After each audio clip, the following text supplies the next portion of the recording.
Okay, well, welcome back. Is everybody that was here tonight here last night as well? I know, Jeff, you were.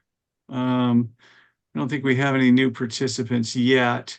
Same format as last night. We're welcome discussion. There'll be opportunities for Q&A. You can use the chat discussion here. We're only going over some of the rules, not all of them, through the rule book. And again, like as last night, sometimes we skip around stuff like that because the rules are not really quite in order as they've been added to here and there over the years.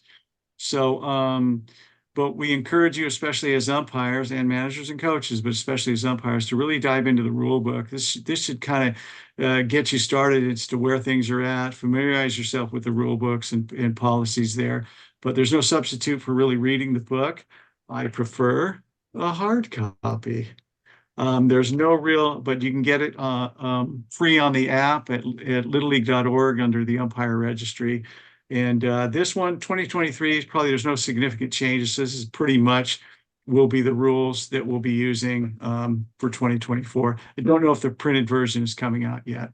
So same format as last night. Ask questions anytime. We can have a little bit more discussion if you guys got any questions. There's not too many people showing up, unfortunately, tonight, but maybe we'll have some more stragglers come in a little bit. So we'll do our best to get through this and get you out of here in a reasonable time.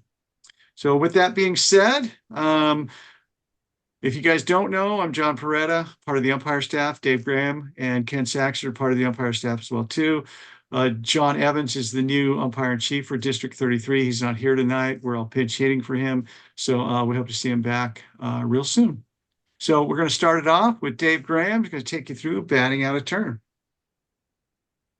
All right. So 3 words to remember when there's batting out of turn. There's the proper batter, the batter that should be at bat.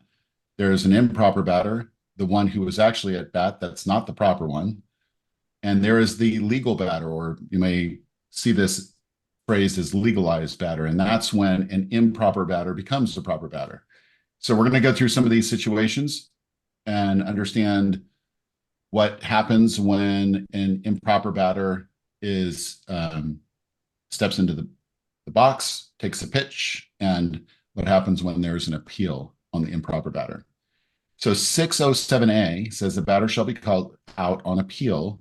So it's very important that you understand that this is only on appeal when failing to bat in his or her proper turn, and I highlighted that, another batter completes a time at bat in place of the proper batter. So another batter actually has to complete their time at bat for there to be any penalty.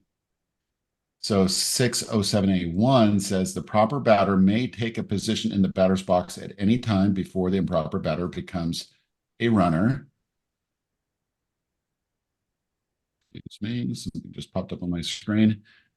Before the improper batter becomes a runner or is retired, and any balls and strikes shall be counted in the proper batter's time at bat. So what does that mean? So let's say we have an improper batter in the box, takes a couple pitches, and the offensive team manager realizes that they are not the proper batter. They can swap that improper batter out with the proper one without any penalty, and the proper batter assumes the count.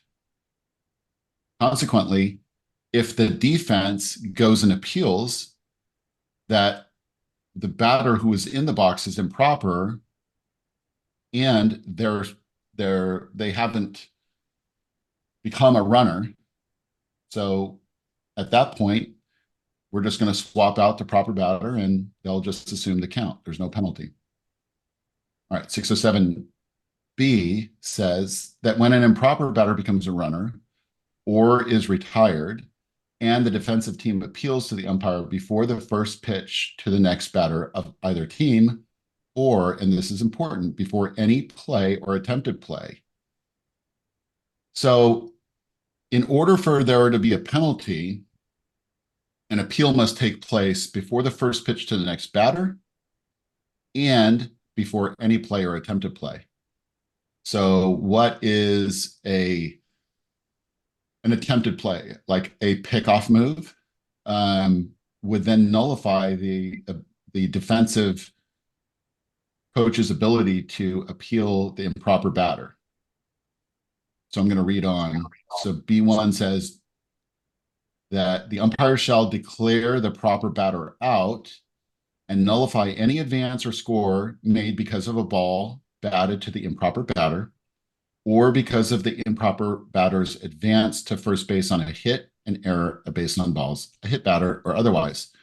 So essentially, if that improper batter makes it to first base or any other base, and as a result of the improper batter making it on base advances any runner, all of that is then unwound.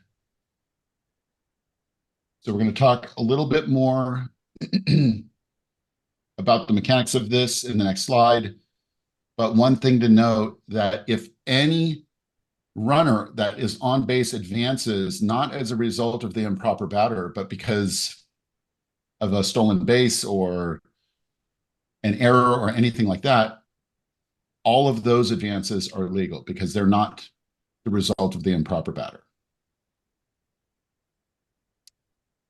All right, so this next slide says that when an improper batter becomes a runner or is retired, and a pitch is made to the next batter of either team before an appeal is made, the improper batter thereby becomes the proper batter. So they are the legalized proper batter. And the result of such time at bat becomes legal. I don't know if that's a typo. So in this scenario, when an improper batter, when appeal is not made before the next pitch or play or attempt to play, that is now the legal batter in the batting order, and no appeal can be made. 607D says that when the proper batter is called out for failing to bat in turn, the next batter shall be the batter whose name follows that of the proper batter thus called out. This is actually pretty simple, but it can be kind of confusing at the same time. And usually it kind of depends on the scenario. There's a ton of scenarios laid out in the rule book.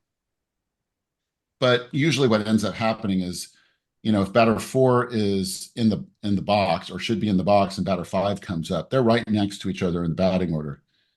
So it's kind of obvious, I think, in situations like that where they're really close to one another. But like if batter 3 is supposed to be up and batter 7 comes up to bat, and then that batter becomes legalized, well, batter 8 is the next proper batter.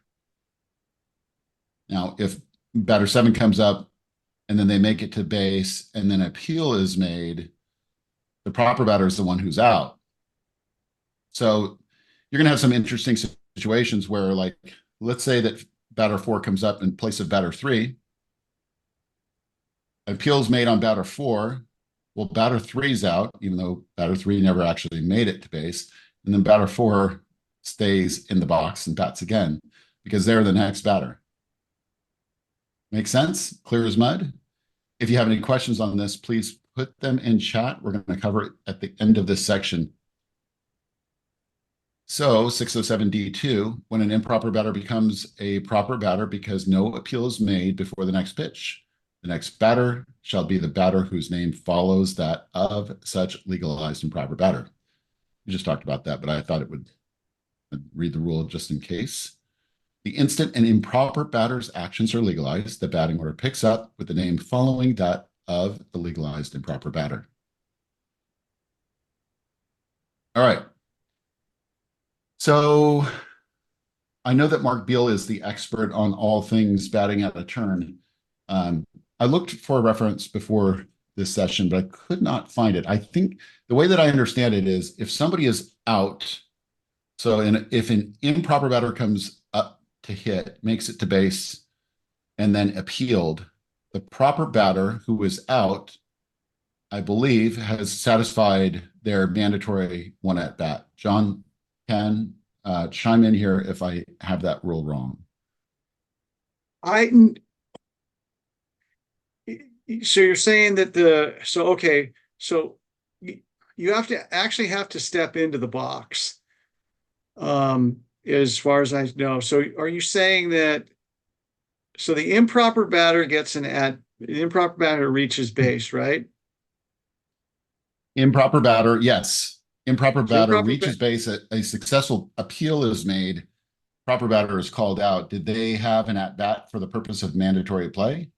I don't believe so. Okay. Yeah. I I don't couldn't find believe a so. reference in the rules, and maybe I was looking in the wrong place, but Well, I think what you would need to do is go to the definition of an at bat and then kind of decipher it from right. there. And the definition of So at bat is when you step into the box with a count of 0-0, Correct. right? yeah, John, and So and you finish your time at bat. You satisfy whatever it takes. You either called out by an umpire, get got on it. base, blah blah blah, all those but things. So that didn't happen then. Um, but I believe the improper batter that counts as an at bat because they fulfilled everything. Oh, Correct? okay, You can't that's just erase probably it. what that I was is thinking. correct. Yeah. Yeah. Now, in So the case the of sorry, Ken, hang on just 1 second, and then I'll let you chime in on this one. So, in the case of an improper batter stepping into the box, count of 0-0, then they realize halfway through that at bat that the proper batter needs to come in. So, Ken, why don't you take that one? so the an improper batter comes up, and are they delivered a pitch to? Yes. Okay, then that would not count. Even if they get substituted out, it would not count as complete at bat because the definition of an at bat for the person being mandatory play is when the player assumes the position of batter with no count and one of the following occurs. So Got it. they did not get no count, and the rest of it is just essentially doing baseball stuff. So Right. um, And so that means that it didn't count as at bat for either one of them. that is correct. Okay. Correct. Yes. All Now, if right. it was a 0-0 count, if a pitch wasn't thrown, then it would count as an at bat to the proper bat, whoever got replaced, Right. or whoever was stepping into the box with the 0-0 count. Okay, Like, so scorekeepers, sorry, Ken, John, anything more on that before I continue? No, I no, think that's it. there was just Yeah. a question in there that we could answer, but we can also answer the Q&A too. Yeah, we'll wait. We'll wait until Q&A, which is just, I think it's in a couple slides. I can't remember. It's either at the end of this batting at a turn or it's at the end of this section. We All can right. handle that. When you're done with your presentation, why don't we handle those questions now? Okay. Yeah, when you're done. Scorekeepers and umpires should never call attention to either team that is batting out of turn. It's an appeal play, and it's the defensive team's responsibility to execute a proper appeal on that. Announcers should announce the player who is physically in the batter's box, not the player who is due at bat. And usually during tournament play, there are instructions for the announcer, but oftentimes announcers will get sidetracked. They're going off of the announcement sheet. They knew who was up at bat last time. They're not actually looking at who's walking to the batter's box, and they're just going down the line and announcing names. So we want to try to avoid that, but it's not really the end of the world if they announce who the proper batter should be. It's still up to it's still the responsibility of the defensive team to be aware that an improper batter is stepping in and to execute an appeal at the end of that at bat if they need to. So when we talk about tournament play, I think we do this during midseason tournament games, definitely during TOC and All-Stars, where typically the umpire in chief will meet with the announcer and scorekeeper and let them know here's the expectation around announcing players who are physically in the batter's box. And then there's no protest if the scorekeeper or announcer act improperly. I should say that if they're trying to get your attention to let you know that there is an improper batter in the box, just say thank you and please don't announce it, because we really don't want to draw attention to it. And again, it's just the responsibility of the defensive team to be aware of that when it happens. In this next slide, this talks about how to resolve these situations.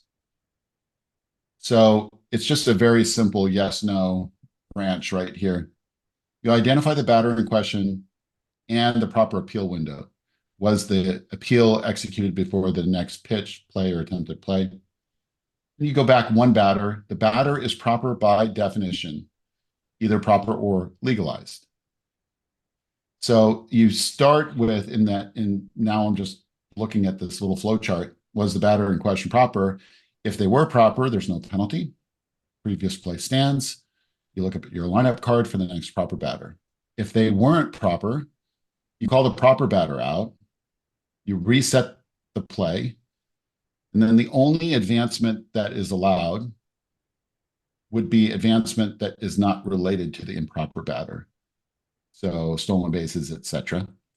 The next batter is the one who follows the proper batter called out, regardless if that skips people in the lineup or not.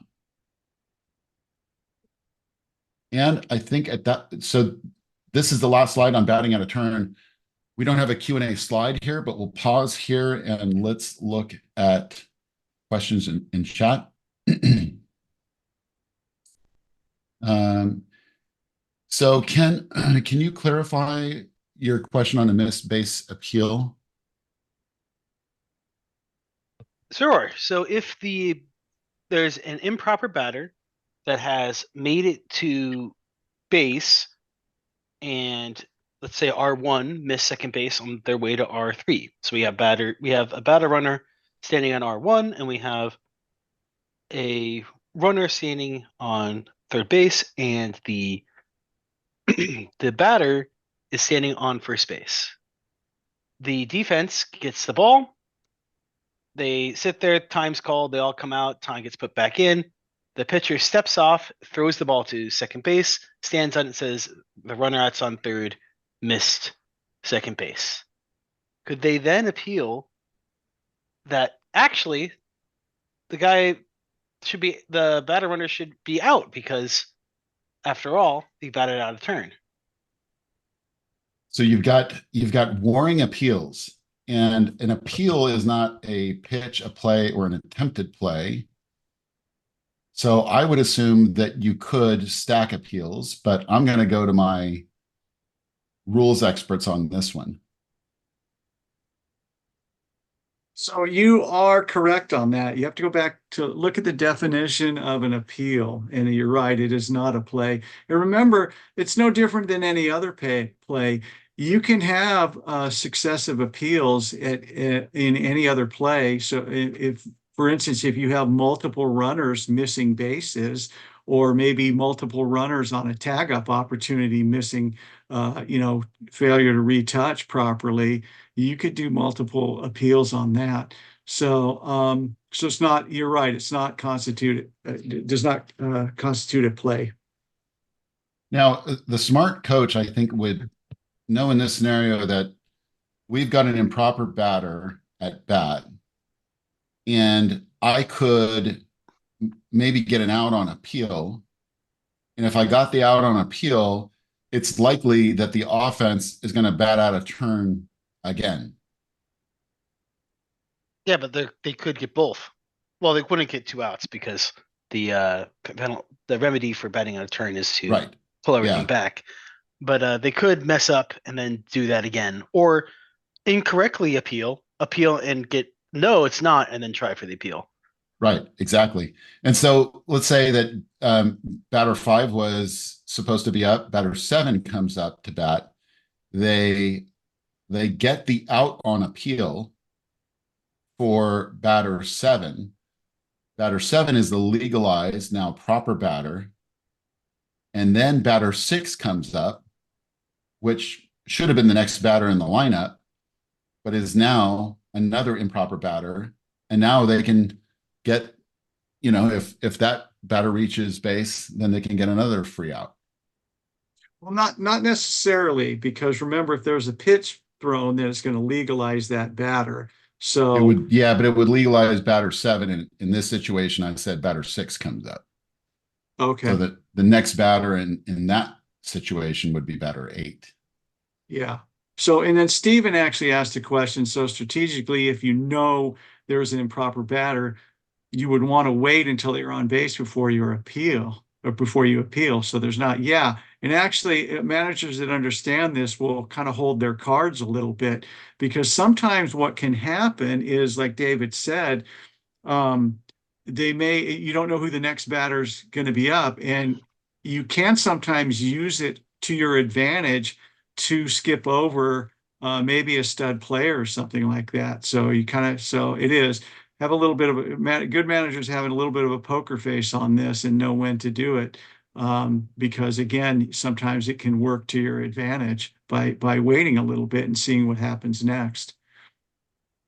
So to Michael, to answer your question for if the proper batter bats after the improper batter, is that batter also improper? The answer is yes. Once that improper batter completes their at bat and then the next pitch is thrown, that improper batter is now the proper batter. They become the correct one, and the person that's supposed to be after them is supposed to be whoever was next in the lineup. So if you skip somebody and then you bat the other person behind them that was skipped, you bat it out of turn twice. All right, so I just thought about an edge case that would be pretty interesting. It's probably covered by the rules.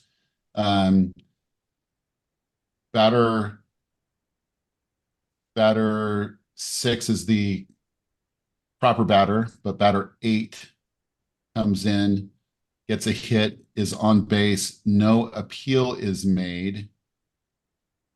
So then batter 7 comes in and gets a hit, no appeal is made. So technically, batter 8 should be the next batter, but batter 8 is on base. So my assumption is you would just go to batter 9, which should make it incredibly obvious at this point that to the defense that we have a batting out of order situation. But is that the right? Yeah, well, yeah, because you can't replace that. You can't take that guy off base.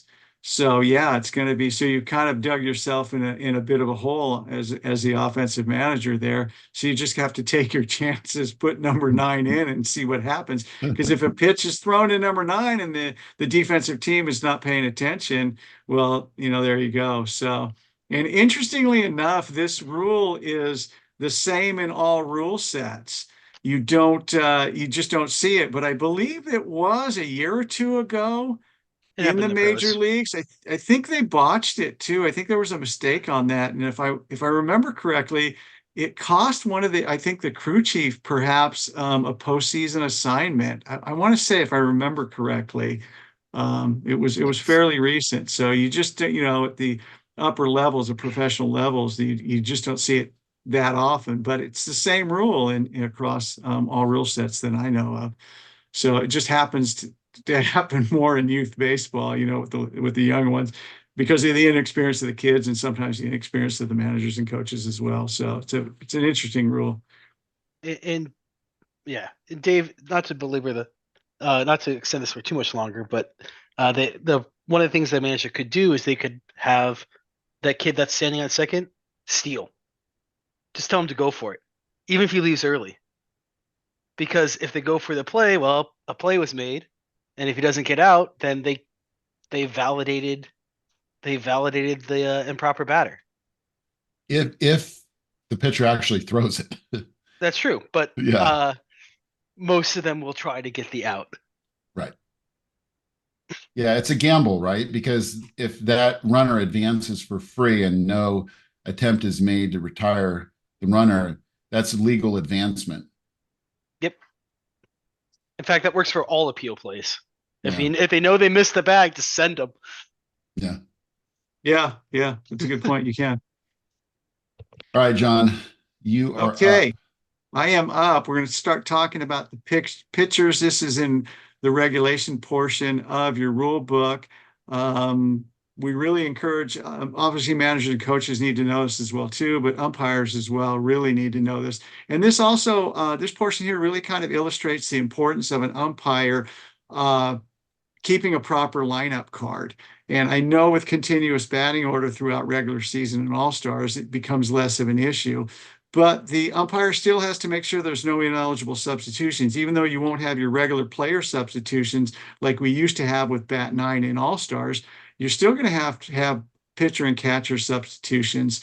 So you really need to keep up on that. So we try to teach our umpires to learn how to keep and maintain a lineup card throughout the game. And that's why we ask for them. One of the reasons why we ask for them, and also batting out of turn as well too. So it's important to have that. So we teach our managers and coaches to fill out a lineup card and bring it to the plate meeting. And that's really why we do that.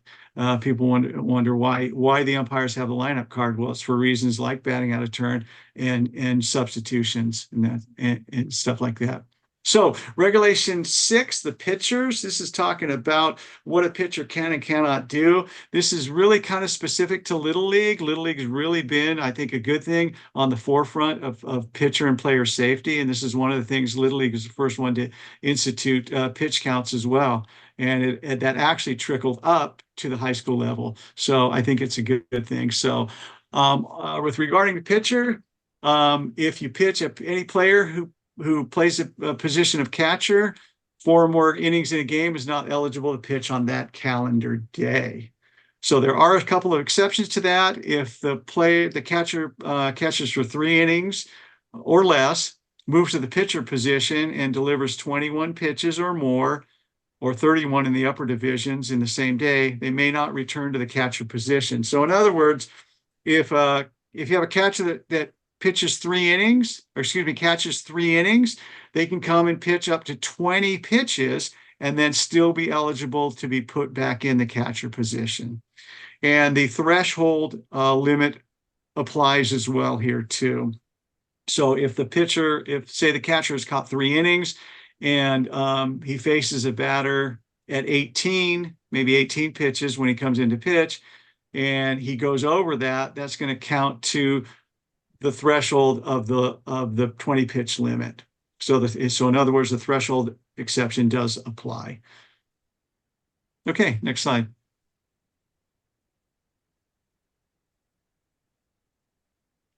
Same thing here. If a pitcher reaches, this is again a continuation of the threshold. If a pitcher reaches 40 pitches while facing a batter, the pitcher may continue to pitch and maintain their eligibility to play the position of catcher for the remainder of that day. So here, this is from going pitcher to catcher. So if pitcher pitches 40 pitches or less, they can go in and play catcher for however long they want to. They're still subject to that 3-inning requirement if you want to put him back in as pitcher, only for the upper divisions. Once a pitcher's, we'll talk about another slide, in majors and below, once a pitcher is removed, they can't go back in. But in intermediate and juniors and seniors, you can't put a pitcher back in. So this is going from pitcher to catcher. But if they pitch more than 40 pitches and not subject to the threshold requirement, then they cannot play catcher for the duration of that, for the remainder of that day. So that's important to know that if you do play a doubleheader, that pitcher quite often is not going to be able to pitch in the second game or catch in the second game as well too. There are some exceptions, and we'll get into those in a little bit. Okay, Dave. So I just kind of said that majors and below, once removed, a pitcher may not return as a pitcher in the majors and below. That's just it. In intermediate and above, a pitcher removed as a pitcher and remaining in the game defensively may return to pitch once per game. Okay, so that's important. That's important for umpires to know this, that if the pitcher's removed and sits on the bench, then they're done in intermediate and above. Okay, so they have to go to another defense. So it's important to track that. So if you see that in the upper divisions where a pitcher gets removed, you're going to want to note that on your lineup card where they go. Ask the coach, where is he going? And generally, sometimes they'll tell you, but a lot of times with continuous batting order, they won't tell you because the umpires think that they don't need to know that. But you actually do. So it's always good to ask that, but that's a stipulation on that way. They have to go into the game to another position, then they can come back and pitch, subject to eligibility, but once per game. And another note to this, and this is not a widely known rule, is a pitcher may not pitch on 3 consecutive days, regardless of the number of pitches. Now, during the regular season, it doesn't really come into play, but we do, if you're going to have a team in one of the in-season tournaments, they'll play on a Friday, Saturday, and Sunday. So you can't have a kid pitch in all 3 games. So that, regardless of the pitch count or rest requirements. And it also will sometimes come into play during TOC and All-Stars, depending on where your team lands and what games are scheduled. So remember that. So a pitcher may not pitch in 3 consecutive days regardless of the number of pitches. Now remember, it doesn't say 3 consecutive games, it's 3 consecutive days. So again, usually it doesn't come into play during the regular season, but managers and coaches need to know this. And same thing is, this is one of those things that's hard for an umpire to know this, because I wouldn't know if I wasn't at all 3 games, I wouldn't know who's pitched. So this is one of those things that's really not going to fall on the umpire, because we wouldn't know. And hopefully during the tournament time, the scorekeepers and the tournament director would be keeping track of this as well and alert the umpires to that if there is an issue with that. Okay, next slide. So pitching in more than 1 game a day, intermediate and below, a pitcher cannot pitch in more than 1 game in a day. So for the upper divisions, for the big time and junior and senior leagues, a pitcher may use as pitcher in up to 2 games a day. But there is an exception to that. There is some stipulations that if a player delivers 31 or more pitches in the first game and is not covered under the threshold exception, the player may not pitch in the second game. So first game, they pitch 28 pitches. The second game, they can, second game of a doubleheader, they can pitch. And sometimes that comes into play. We used to do doubleheaders sometimes on some of those in-season tournaments, but we typically don't anymore. So that usually doesn't come into play. We don't play a whole lot of double headers in Seniors, the only time it comes I up. was just going to get to that. Yeah, seniors, we normally don't play a whole lot of double headers during the regular season. For most, the exception is really the senior division, but that's really not a concern anymore because there's no minimum game play for seniors anymore. So I doubt you're really going to be seeing double headers unless they want to just get some work in. So, but anyway, that's the conditions on that. Okay. Okay, this is the days of rest. So there's a chart there. It's been that way for a long time. You can see the limits. It goes by age. And again, I think it's been a good thing. I think it's really helped. One of the unintended consequences, which I think is a good thing, is it's required managers and coaches to develop more pitchers and to get more people playing in the game. So I think it's been a really good thing. So again, those are there. That's in the rule book. Managers and coaches, we need to know that. Umpires will need to know that sometimes as well too. But generally speaking, the scorekeeper or the manager will alert us to, and the pitch counter will alert the umpires to if there's going to be a pitch count violation. Okay, next slide. So at the start of each game, each league, you need to have a scorekeeper and official pitch counter. They can be the same person, so you can have someone doing double duty. They can be different. They should be sitting away somewhere, ideally in a score booth. Some leagues don't have that, but they should be sitting aside. One of the things that Dave talked about in batting out a turn about the scorekeeper, alerting the umpire to something, to a batting out a turn situation. You have to remember that the scorekeeper and official pitch count recorder, they're not working for the team now in that capacity. They're working for the game. So they're supposed to be impartial. It doesn't matter if their kids are playing or they're fans of one team or whatever. They really need to be impartial there. And I like to remind people, my scorekeepers and pitch counters, that they're working for the game, not for the team. I think that's important to stress that sometimes. So again, it can be someone else. It can be 2 different people. It can be the same person. But as an umpire, I always like to make sure before the start of game, know who my pitch count and who my scorekeeper is. And again, the managers, just like an illegal piece of equipment, the manager is solely responsible to remove a pitcher when that pitcher is no longer eligible. So it doesn't matter if the pitch counter messes up and doesn't tell you whatever, it's ultimately the responsibility of the manager. Next slide. So let's talk about ineligible pitchers. Sometimes you'll have an ineligible pitcher. Again, this goes back to really keeping a good lineup card as well. So that you know that someone's ineligible or not when the coach comes out to make that. So we stress our umpires to try to not let this happen. Stop it early. But sometimes it slips through. So if you have a pitcher, an ineligible pitcher that's warming up, and it's discovered, there's no penalty. So there's no protest situation on that. You merely just fix the problem and that's it. So you can't, managers, you can't get a protest situation on a pitcher that's warming up that's found to be ineligible. So you just replace it, fix the problem, and move on. So in minors and majors, you cannot put the previous pitcher record back in. You can't do that.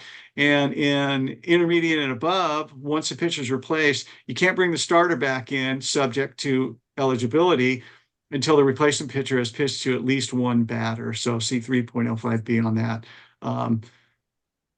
So again, managers and coaches is going to be your responsibility as well. The umpires will do the best they can to prevent a protest situation, but ultimately the responsibility of having a proper pitcher in there, an eligible pitcher, is up to the managers. Okay, next slide. Okay, this one has caused some sort of controversy, and like I like to say, as David said earlier, don't make this your best call as an umpire, okay? So, and I don't know why Little League is a little bit of a stickler about some of these things here, but they are.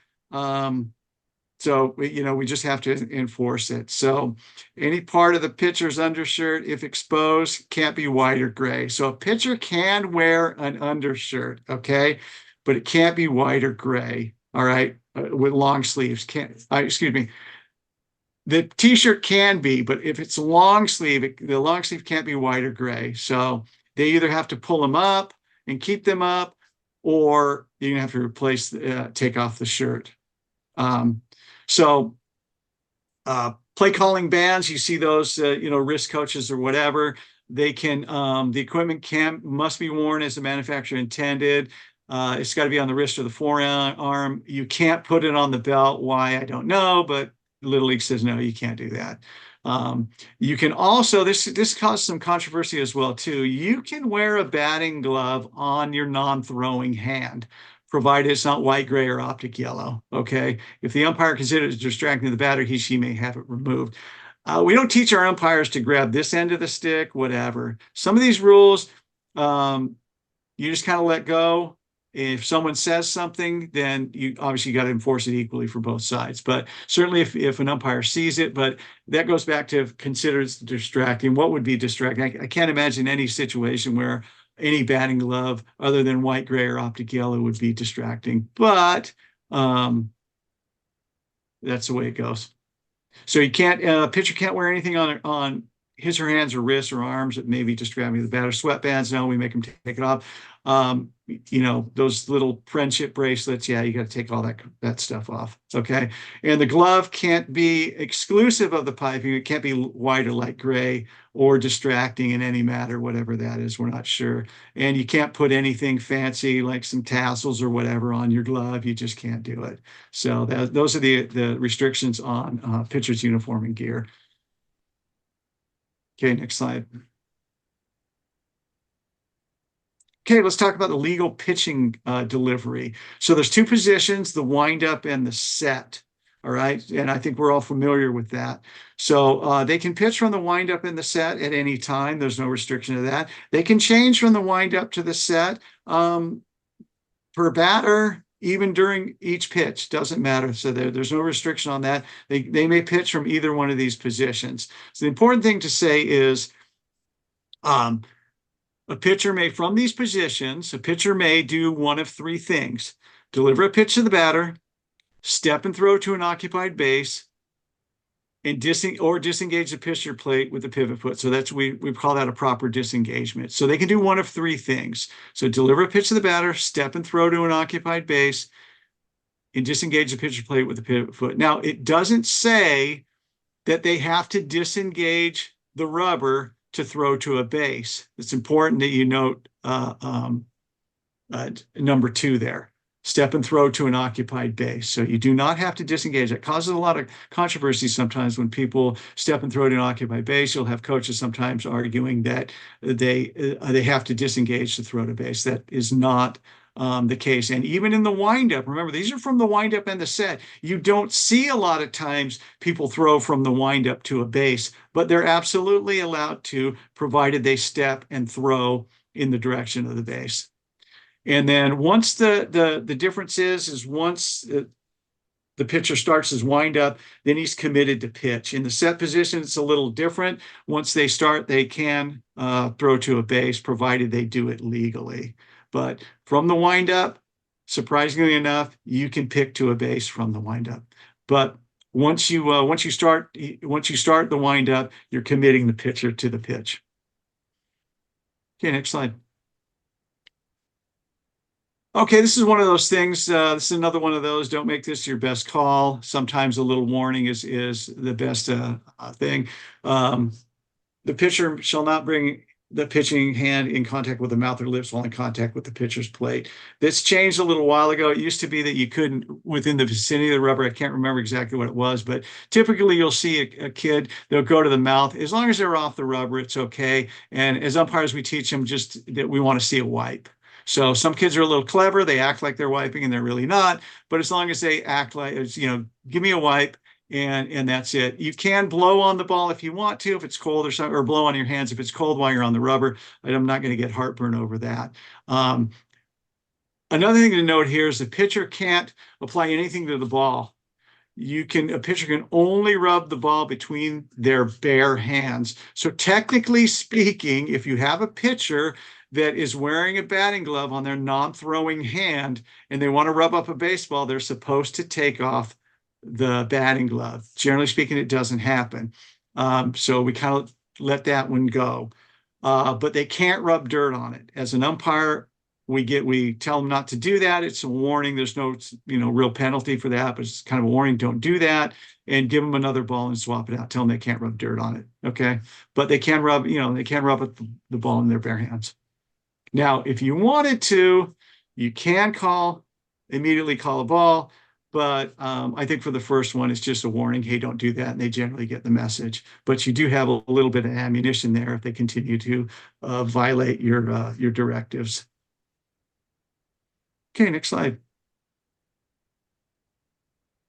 So let's talk about illegal pitches and balks. So this is another kind of a misunderstood rule, especially at the majors and below level. In the majors and below level, there's not any balks. There's only illegal pitches. And the reason for that is closed bases. There's no leadoffs, there's no steals. So you'll hear, it's interesting to hear that sometimes when in majors and minors, when someone commits an illegal pitch, you'll hear people screaming out that, hey, that's a balk, but it's not. The penalties are different, and we need to illustrate that. But in intermediate and above, it's going to be a balk. Now, you can have you can only have illegal pitches in majors and below. You can have balks in intermediate and above, and there's a couple instances where you can actually have illegal pitches in intermediate and above. So you have to know that. Majors and below, only illegal pitches.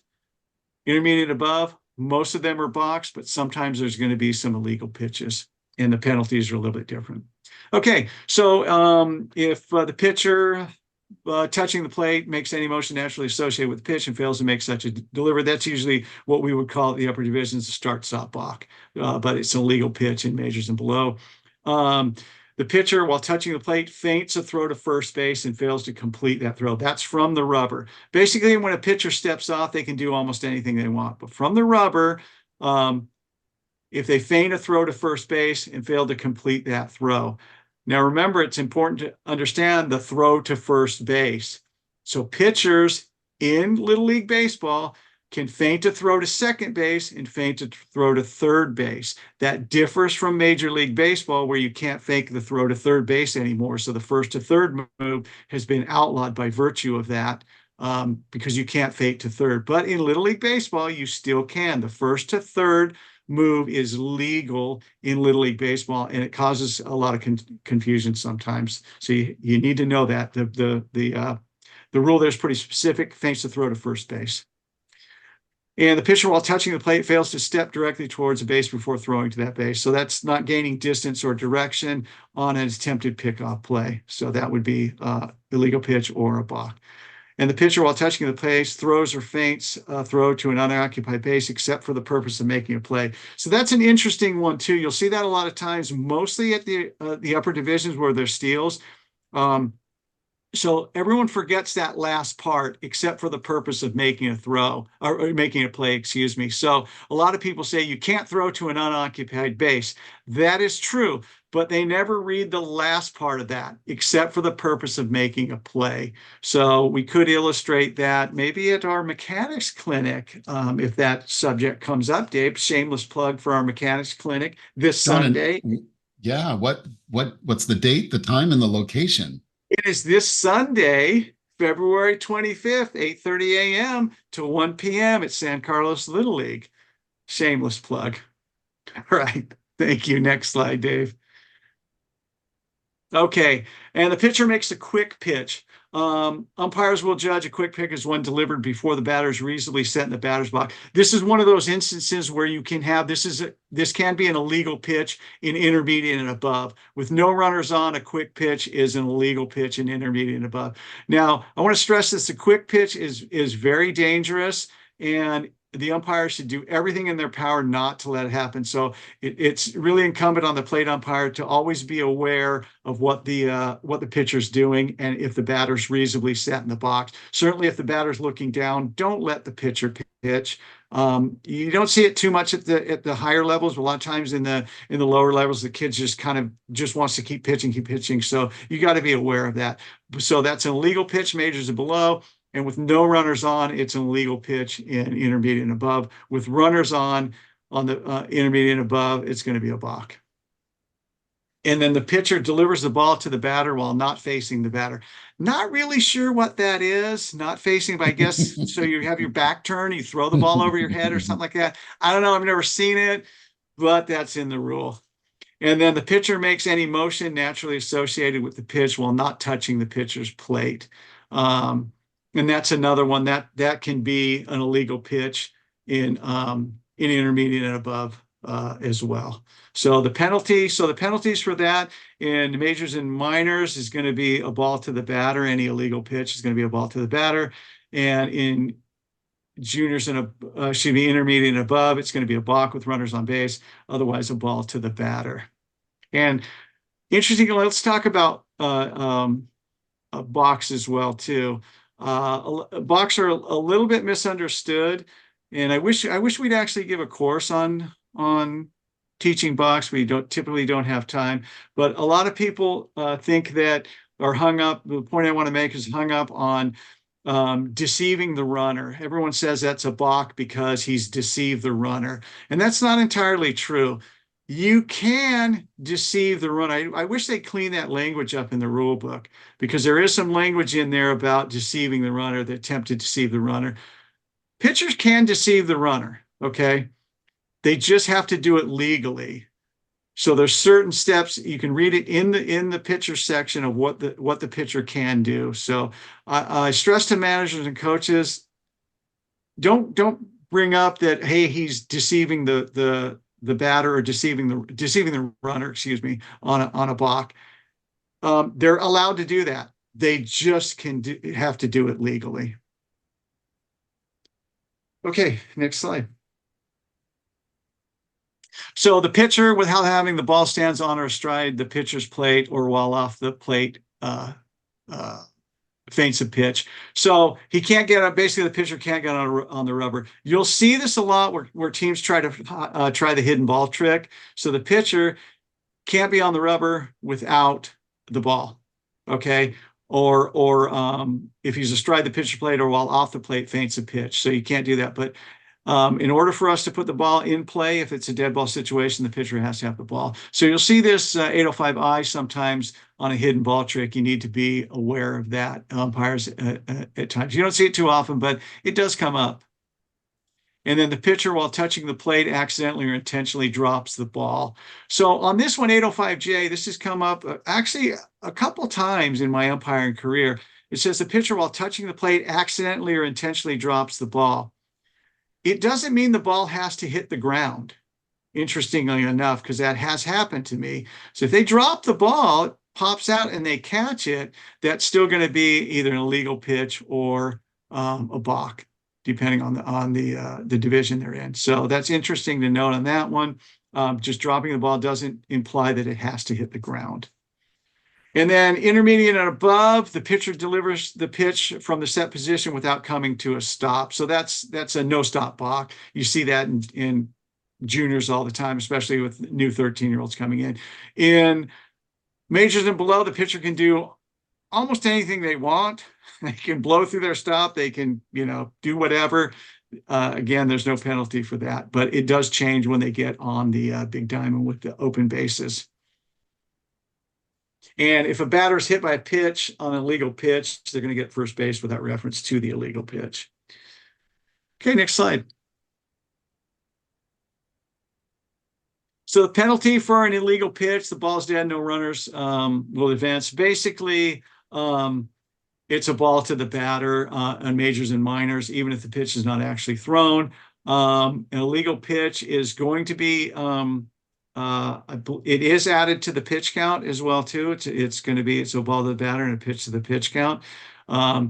If there is a pitch thrown and the batter hits the ball, puts the ball in play and reaches first base safely, and if all base runners advance at least one base, then the play proceeds and we're going to ignore the illegal pitch. And again, that's going to be a pitch added to the pitchers. And then the note under there, under no circumstances shall a balk be called Little League, Major, or Minor League, because there are no balks in those divisions, only illegal pitches. So basically, you see an illegal pitch, call it, and it's going to be a ball to the batter and a pitch to the pitch count. Next slide. Penalty for a balk. Okay, so this is very misunderstood sometimes, and that's why I wish we'd give a course on it, but we don't. So it's kind of like on-the-job training. So balk is only on intermediate and above. The ball is dead, and each runner shall advance one base without liability to be put out unless a batter reaches first on a hit and error base on balls, hit batter, blah, blah, blah. So if there is a balk, whether the pitch is thrown or not, you're going to call the balk. The balk in Little League Baseball is not an immediate dead ball; it's a delayed dead ball. So sometimes the ball could come in. Sometimes the ball could be put into play, and so then sometimes you got to sort things out, and other times you don't. So typically speaking, on a balk, if you're lucky, the ball does not get into play. Quite often, a lot of times it doesn't get hit. The pitcher doesn't actually pitch. And so you're going to enforce it. All runners get one base if there's any runners on a balk. Now, if the ball is put into play and the batter runner reaches first base and all other runners advance at least one base safely, then there's no penalty. The play stands and we ignore the balk. So there's no manager option for a balk. For an illegal pitch, in majors and below, the manager will sometimes have an option, but on a balk, we either enforce it as the rule is written, or we ignore it because of the conditions that were set. So on a balk is a little bit different if you're going to add it to your pitch count. So on a balk, if the pitcher does not physically throw the pitch, it is not a pitch to the pitch count. And the reason that they do it that way is because there's a prescribed penalty already built in. However, sometimes the pitch will be thrown, and whether that pitch is put into play or not, that pitch will be counted to a pitch to the pitch count. So pitch not thrown, not physically thrown, no pitch to the pitch count in intermediate and above. The pitch is actually physically thrown, then that's going to be a pitch to the pitch count. So, and I do want to stress there's no option. Sometimes the manager wants to take the option. There is no option on that. That's sometimes a little misunderstood and almost kind of like mythical in the coaches. A lot of people think that the balk has an option, and it does not. Next slide.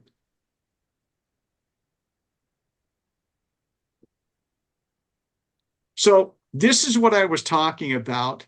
The balk rule. The purpose of the balk rule is to prevent the pitcher from deliberately deceiving the base runner. Okay.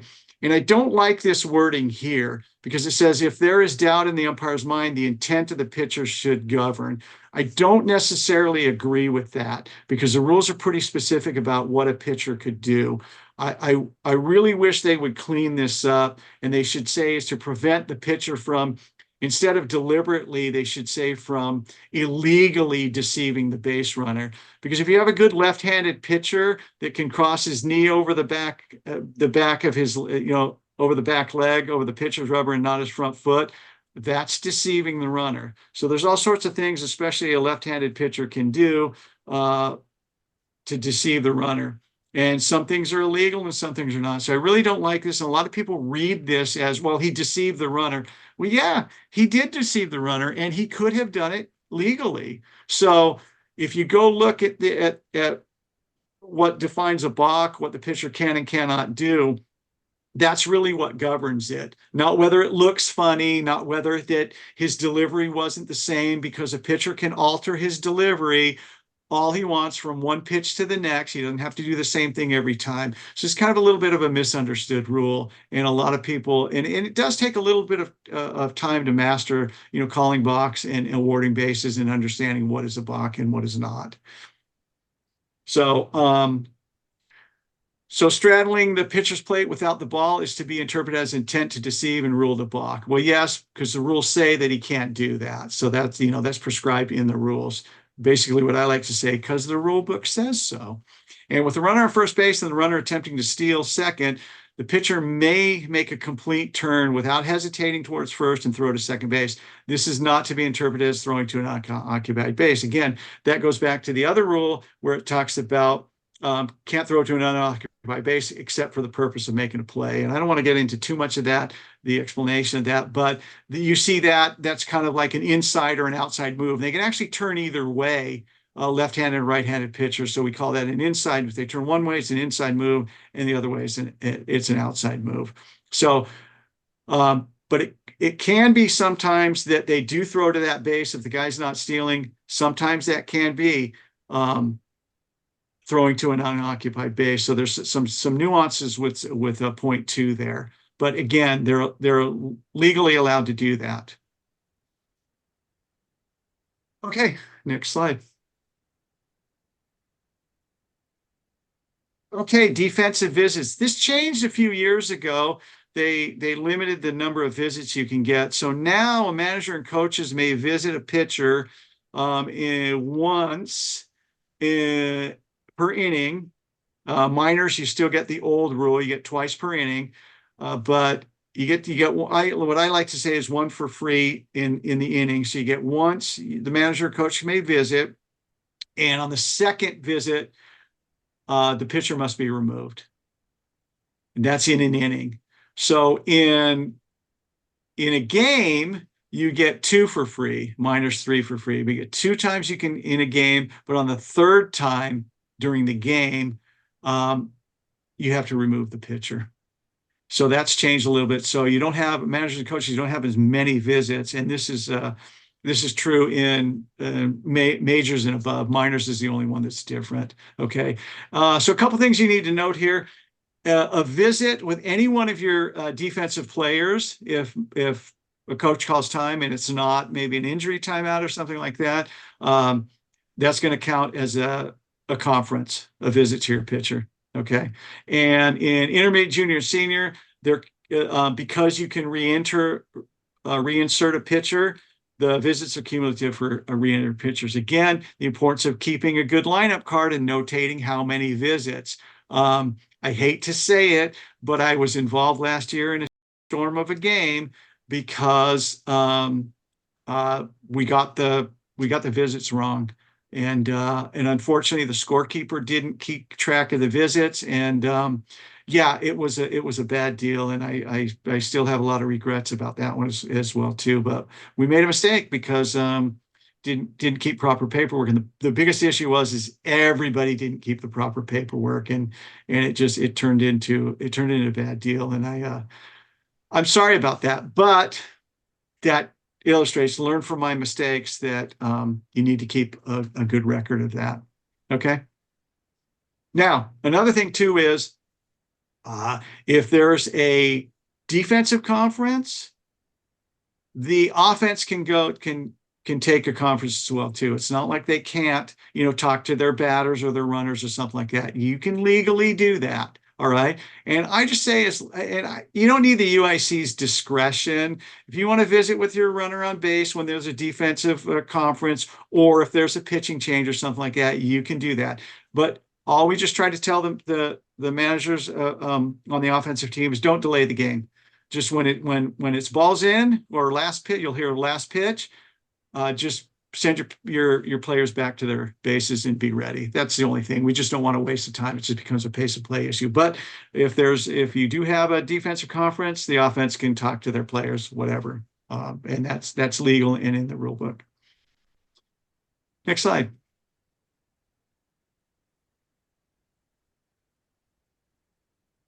Okay, an intentional walk. So I like this rule. This got changed. I believe it was last year, Dave. Yeah, significant That's update right. from Yeah, last year. Yeah. So now you can just put the player on base. You don't have to throw the pitches for an intentional walk. However, you can only do it once per player. Okay. So if you do it to Billy Stud,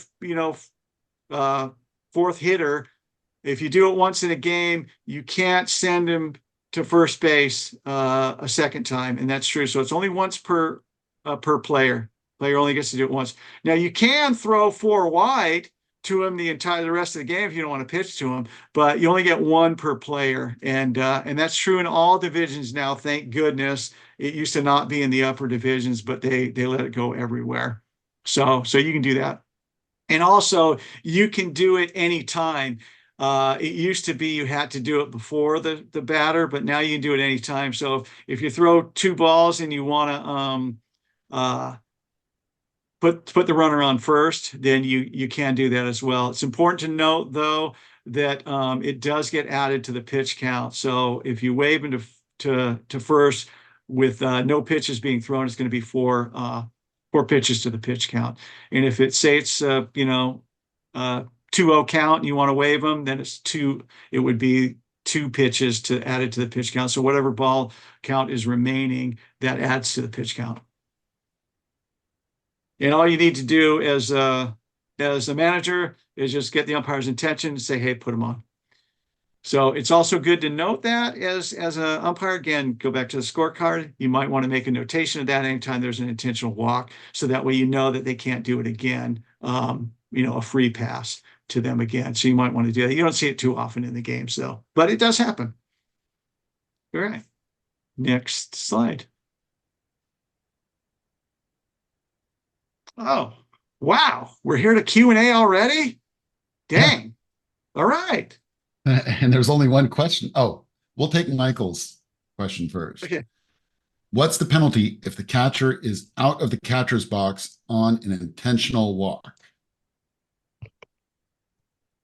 Okay, so that's another one that I wouldn't make my best call, but make it my best call. So that's one of those things where the catcher's box in Little League can be, if they're backing up a little bit because of the way the V goes, it's kind of wide. But correct me if I'm wrong, Dave, I don't believe there's any penalty for that. I believe it's just a don't do that, right? Yeah, so if the thing is, the result is still a ball, right? But it would be the same as if they tried to manipulate the the intentional walk rule by dropping the ball. So Right, but yeah, that was cleaned up though, about that because it's an illegal pitch. It used to not be that dropping the ball was going to be added to the pitch count. They changed that. they added to the pitch count, but So it's in the same scenario where they don't actually have to deliver.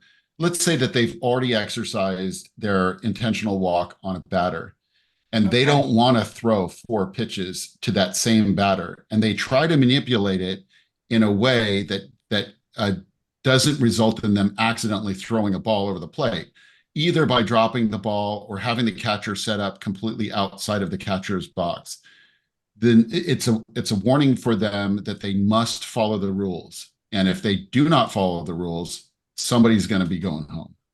Yeah, so it's subject to, there's not a prescribed penalty Really? other than a warning and an ejection. So it's kind of a don't do that. And if you don't do that, then you could be subject to, but it's not like there's any other penalty like there's no other prescribed penalty like you're going to you know, award bases or anything like that. Ken, go so ahead. uh 403A says that the catcher shall be stationed in the catcher's box. The catcher may leave at any time to catch a pitch or make a play, except the catcher must stand with both feet in the lines of the catcher's box till the ball leaves the hand. The penalty is an illegal pitch or a balk in the areas that allow it. But as John said, don't make it your best call. So it's either a legal pitch. So if it's in a if it's majors and below, eventually, yeah, it just gets ejected, gets caused as an ejection. If you Okay, so my use it. mistake. There can be a prescribed penalty for that. So you could, that's good to know. Thank you, Ken.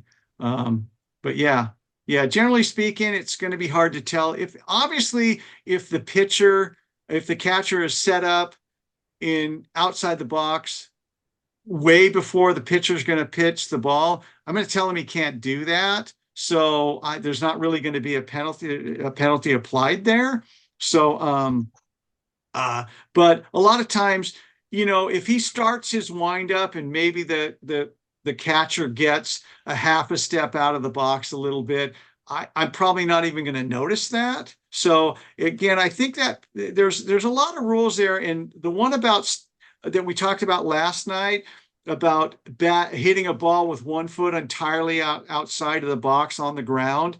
Those rules are there for the really egregious, obvious ones. They're there if you really need it. It's not meant to, because in this case, if the catcher gets a half a step out, did they really get a competitive advantage? That put the other team at a disadvantage? Not really. So Yeah. I think that one's there, a good tool in your toolbox if you need it. But I wouldn't be too much of a stickler about that one. The catcher's box is also huge. Like it is in minors and majors, I think it's 9 feet. First base and third base extended. It is Yeah, giant. it's So it's very big. Yeah, so you yeah, have because to like I said, it comes out in a V like that. Yeah, yeah, you have to be like outside of the batter's boxes to be truly out of it, except for like a yeah. narrow section nearby. Like it's quite large. If it really shouldn't happen, and you'll be more likely to tell them, please, can you get back in front, please, because you're Yeah. obviously in Narnia. And you could still be subject, and you have to remember this too. This is a good discussion. The catcher could still be subject to catcher's interference as well too. Remember, sometimes they'll step up and try to catch that pitch, especially if they want to keep the runners honest. Now, regardless if that pitch is still thrown way outside, the batter still can swing at that pitch if they want to. It's still a legal pitch. Now, the batter could be subject to, hitting the ball with 1 or more feet entirely on the box, entirely out of the box on the ground. So, but you have to be aware of that too. So I think you're more likely to see where the catcher's stepping up in a potential catcher's interference call there rather than, them stepping way out of the box. So, Fortunately, we haven't seen it too much, and there's typically not too many times where they throw 4 wide, but it could happen. But again, it's one of those toolbox, tools you keep in your toolbox, and you use it if you need it, if it's something egregious. Stephen Okay. asks, are Yes. there a set number of times that a pitcher can hit a batter before they get taken out? An example, minors, a pitcher hits 3 or 4 consecutive batters before being pulled out. Is this an umpire decision or a coach decision? It is entirely a coach's decision. There is no rule in the rule book, even in the minors division, as far as I know, that has a limit on the number of batters you can hit. Now, some leagues may put in a local rule that governs that, but there's nothing in the rule book that says that if you hit 3 consecutive batters, or you hit 3 batters over the course of 2 innings, or if you hit 5 batters or something like that, then you have to pull the pitcher. Nope. The coach can keep that kid in if he wants to and let him plunk all day long. There's really no rule against that. Yeah, the And only that's way. that. Sorry, John.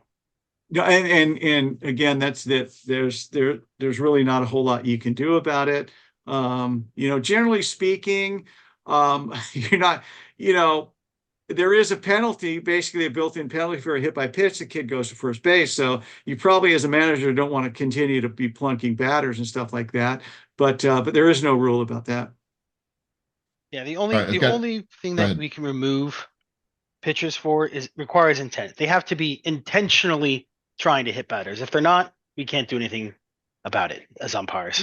Yeah, Yeah, good that's point. a good point. If you feel like they were intentionally throwing at them, then yes, then they can be subject to an ejection. But other than that, there's no rule that says that specifies that you have to pull a pitcher on that. All right, John, here's a question for you from me, Majors Division. Let's say Okay. that there are runners on base. The pitcher is engaged with the rubber in a set position. The catcher motions the pitcher to come talk to him. The pitcher goes directly to the catcher without a proper disengagement. This is Majors Division, engaged with the rubber, set position. Is this legal or not? So in that situation in majors, you're saying majors and below, right? That's right. Yeah, that's legal. There's no balk for that. They don't have to disengage properly. Now, I always thought that that was the case, and this came up in the regional last year, and there was a fan that was, well, first she was calling it a balk, but but to set that aside for a second, and then I thought, well, wait, is that really true? And I went to go prove that that was allowed, and I wasn't able to prove it. And so the reason why I think it might actually be illegal is because once you're engaged with the rubber, even in majors, you have to legally disengage before you can do anything else, right? Am I? Well, not really, because the bases are closed. So, I mean, I This see what comes you're up. saying. It's not, it's not specific in there, but I think you have to kind of decipher the rules there, because he didn't throw a pitch, so he's not pitching for the road. He just, what is he doing? He can't intentionally deceive the runners by doing that, because they're not going anywhere. They're not subject to being picked off. So it's really, I think that's one of those rules that are, because of the closed bases, it's kind of de facto the rule that, yeah, he can do that, because I don't see a penalty for it, a prescribed penalty for it there. So are you going to call a ball to the batter? In that situation, if the catcher's motioning or something like that, generally speaking, you can fix that as an umpire by saying that, yeah, I called time. Again, you go back to the rule, and I hate to use that, deliberately deceive, but what's the harm there? What happened? Is there something that we need to fix there? And I don't see it, but I see your point though, because it's not specifically addressed in the rules.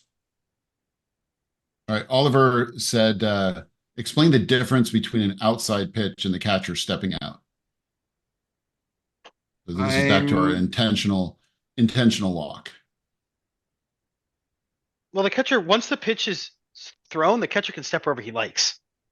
They just need to Yeah. be at the very start of the throw. Yeah, So they're the catcher talking could be, about yeah.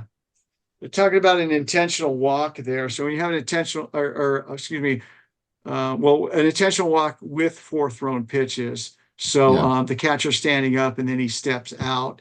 But once a pitch is thrown, the catcher can go anywhere he likes. It's only when they're gonna throw four wide. Okay.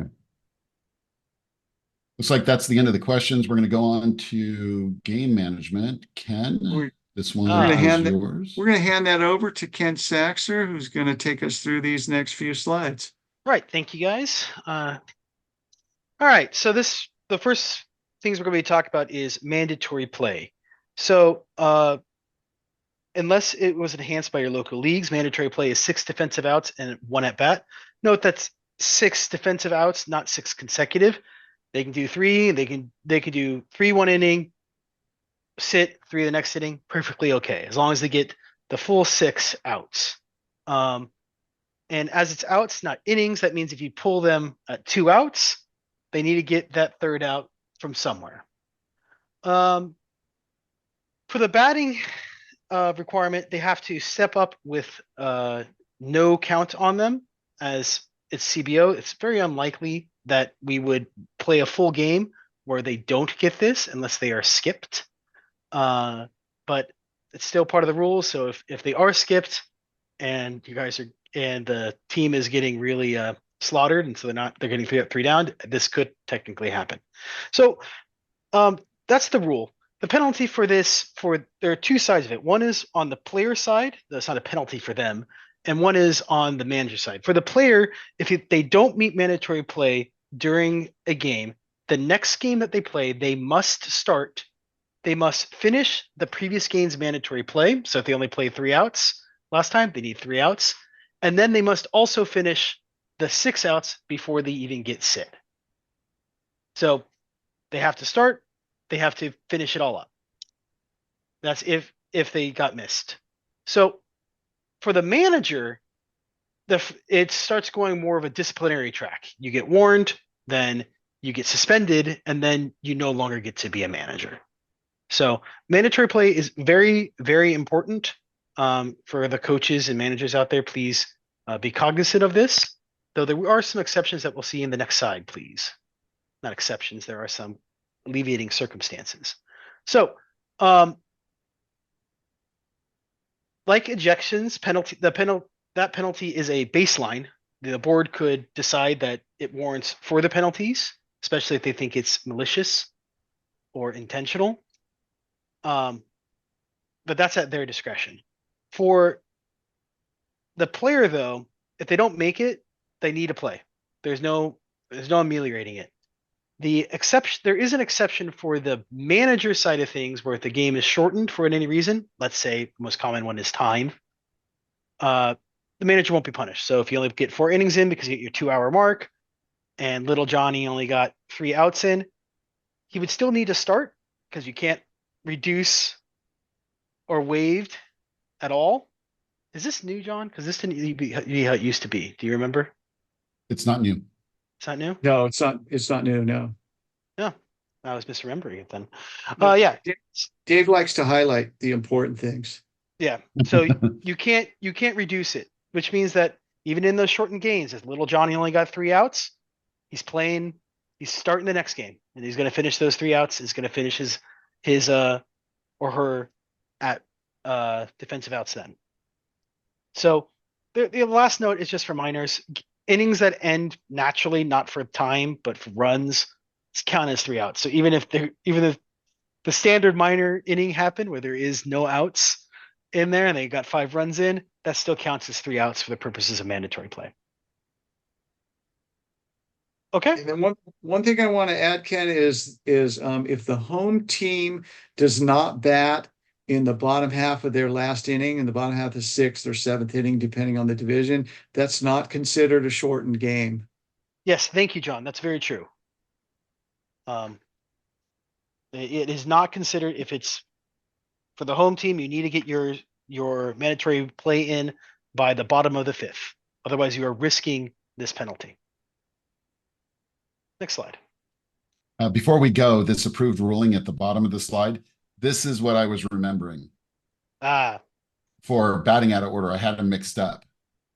But that's where somebody who's out for using a illegal bat, that qualifies as their at bat, even though they didn't complete an at bat necessarily.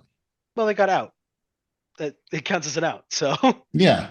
I mean, they stepped in with a 0-0 count and then they got out without even swinging the bat or seeing a pitch. That would still be considered a complete at bat. I mean, that can also happen with things like interference, right? Technically, I don't. there's a play and Yes. And that's, yeah, if they were the one that interfered. Yep. So, Yeah. Anyway, that's a side conversation. Moving on Yeah. to the next slide. So, on all leagues, on all divisions except John, do you remember if seniors do CBO or do they do 9? Seniors, I believe that's 9. Yeah, because there's no mandatory play in seniors. I thought CBO was all divisions. Could be wrong. Uh, Yeah, 'cause there's never been mandatory play in yes, in seniors. seniors, though it is encouraged, but it's never not been mandatory Yeah. play. Anyway, so CBO, that just means continuous batting order. Everyone bats in their assigned spot. The most common thing that happens is what if someone's late? If you choose to put them in, you put them in at the bottom. If you don't choose to, if the manager does not have to put a player in that is late to the game, it is encouraged, but they don't have to.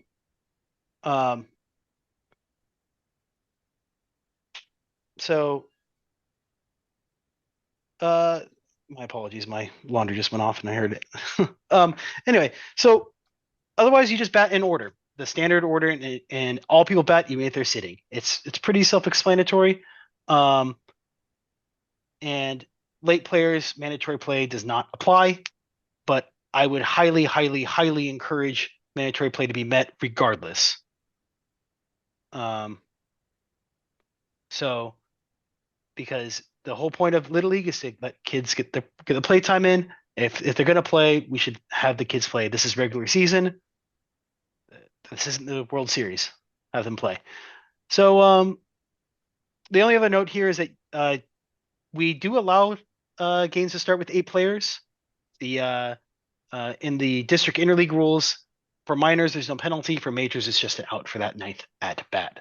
So if you're umpiring that, make a note on your scorecard or try to remember what the 8th player's number is, so you can add it out at the end of their at bat. Okay. It's important to note that your local league will determine that. So sometimes you'll go to a league you're not familiar with, and sometimes this will happen. So the board of directors needs to be up on that, on what they're going to do. Is it an out, or are they letting it go during the regular season? And one other note too, for managers and coaches, I think that third bullet point is very important, because this has come up many times where a kid sits down in CBO and someone thinks it's got to be an out. And we've had it even that a kid was injured in certain games, and there wasn't a board of directors, someone around it to make a determination, and they insisted that somehow they came up with it's going to be an out, and they make that sometimes the managers in a heated game or something like that, or a game they really want to win, a very competitive game. They've actually, it happened, I don't know, a couple 3 years ago, where the manager felt he was forced to have the kid at bat, so the injured kid went and took his at bat because they thought it was going to be an out, with it regarding that third bullet point there. So it's never an out. It's just you skip over them. There's no penalty, and they can go back and forth in the game. They can bat, they can go play, they can not bat, they can not play, whatever it is, there's no penalty. So I think managers and coaches really need to pay attention to that third bullet point there. Exactly. Before we go on, Ken, I just wanted to say that I looked up the rule. Yes, for tournament play only, continuous batting order is a requirement up through juniors. Seniors is not required, and incidentally, the the rule for continuous batting is only a tournament play rule. During the regular season, you could still bat 9, but Ah, we don't in our district, and I don't know of any league that does anymore. thank you. Then we'll move on to the next slide, please.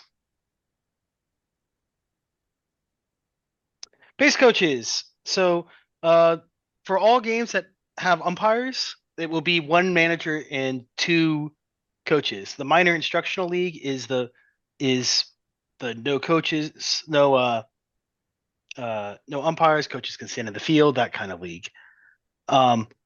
So that means 1 manager, 2 coaches. They don't necessarily need to be adults, but if they are, you can have a teenager be a coach if you want to. I don't believe a teenager can manage. So while the offensive team is up, there needs to be 2 base coaches. Now, they don't need to be adults. They can be kids. If they are, they just need to wear a helmet. And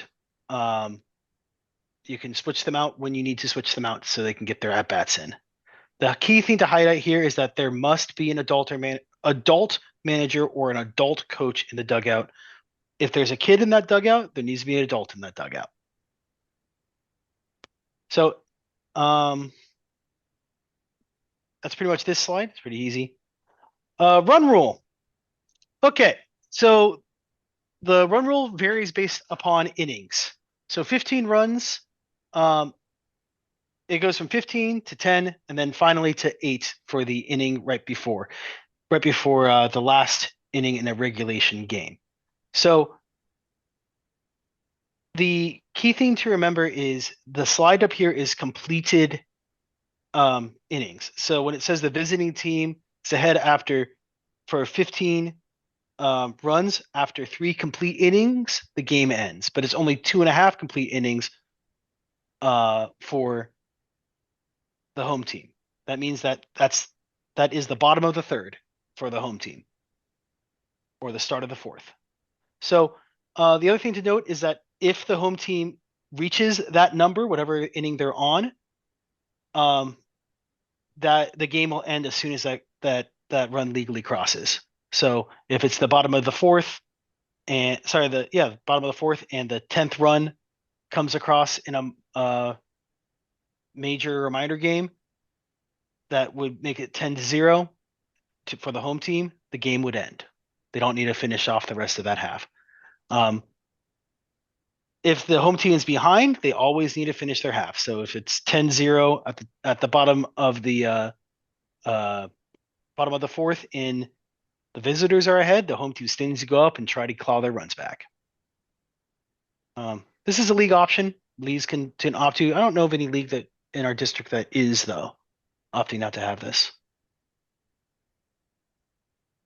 All right. And interestingly enough, and I don't know the exact rule. This came up last year, the year before last. I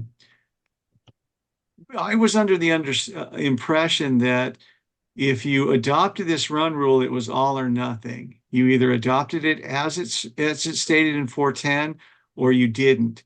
But I've heard different opinions that you can adopt parts of it. You can maybe have just the 10 and 8 run rule, or just the 15 and 10, or whatever you want to do. So I'm not 100% sure on that just as of yet. I've heard different, I don't know that there's been an AR come down from Little League. It's just been what other people have heard and stuff like that. So I'm not sure on that one. And Yeah, John, I think it's a narrow interpretation of the rule where it says the local league may have the option of not utilizing the rule, which could be interpreted as I can pick it or I can skip it. But then there's nothing in there that says that the local league can't then have their own run rule. But if you have your own rule that's in conflict with a little league rule, that's where the rub is. So it's not super clear, and I'm with you. I haven't heard anything to the contrary. Ken? no, I have not. I was gonna. The way I read the rule book strongly says that it's all or nothing. You either get 15, 10, or 8, or you play 6 or time limit. So, but I have not heard anything else besides that. All right. Next slide.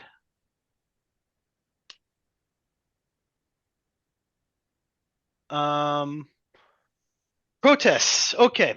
So we've all had times where we thought the umpire had incorrectly ruled. This is the tool for the managers, not the coaches, to use to correct that. So the few key things to note for all parties involved is that this does not apply to an umpire's judgment. What we mean by that is I'm protesting that that ball that you called was actually a strike or that runner was clearly safe. You can't protest those two situations or anything else like that. What you can protest is you are incorrectly applying the leaving early rule. That is not the amount of base awards or that is not the amount of base awards you should get when that ball went out of play. You can protest those things that are entirely based on the interpretation or the execution of a playing rule, not the umpire's judgment. So the way this works is very simple. Before the next pitch or play, you go up to the umpire and you say, I'm protesting that decision, essentially. You should always ask them to umpires should always get together before the protest even goes any further than that. Ideally, the coach just asks them, hey, I think you're wrong. Can you go talk to your friends? And if the umpires all get together and they decide that, nope, we're right, then that's when the protest gets filed. It's the umpire simply notes that onto their scorecard, and the game it notes when that happened onto their lineup. So it says the protest happened at the bottom of the eighth with one out after this batter, so they know when to go back to. And we move forward and we play the rest of the game with that as it is. So that star down there is the correct thing. We note the protests and we continue play. The board of directors will handle whatever decision that is. That could be they ignore it. That could be that they decide to overrule it and have the game start over from that time period. The key things for managers to know is that it has to be for the next pitch or play, with one notable exception, which is a illegal pitcher, which can happen before the end of the game, before the umpires leave the field for an ineligible pitcher. And yeah, that's really all there is to this. The last thought about this is that this is Little League's way and baseball's way of making so the game continues to move on when there's an argument, so we don't need to get in a screaming, shouting match. If you think you're right and you think the umpire is wrong about a ruling, protest. John, Dave, anything to add? I do. Yeah, and I try to communicate with managers and coaches that a protest is not an argument. A protest is a conversation about a playing rule interpretation. And the managers that are good at this will often gain an advantage in a game because of their knowledge of the rules. So don't keep your mouth shut because you don't want to make waves. You don't have to be screaming to do a protest. It can just be a conversation. Go ahead, John.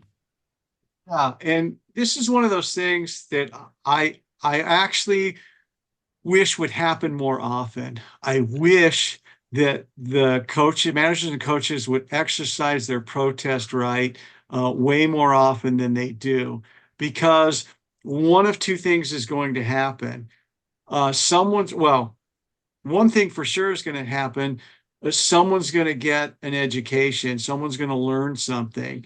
And so either the umpire has made a poor decision, or wrong, just not poor, but a wrong decision, then they're going to know that. And then, or the manager is going to know that as well too. So we wish it would happen more often, because what happens when we hear about these things where there was an improper base award or something, something, the infield fly was called improperly, but then nothing ever becomes of it. So either the manager or the umpire thinks they were right, and they'll continue along. So it's a really a lost educational opportunity, a protest. We wish it would happen way more than it does, because that way when we find out about it on a district at a district level, we can talk to the umpire or we can talk to the coaches. They can reach out to us so it becomes this great learning experience. Otherwise, it just sometimes these things, if an umpire does an improper base award and there's no protest,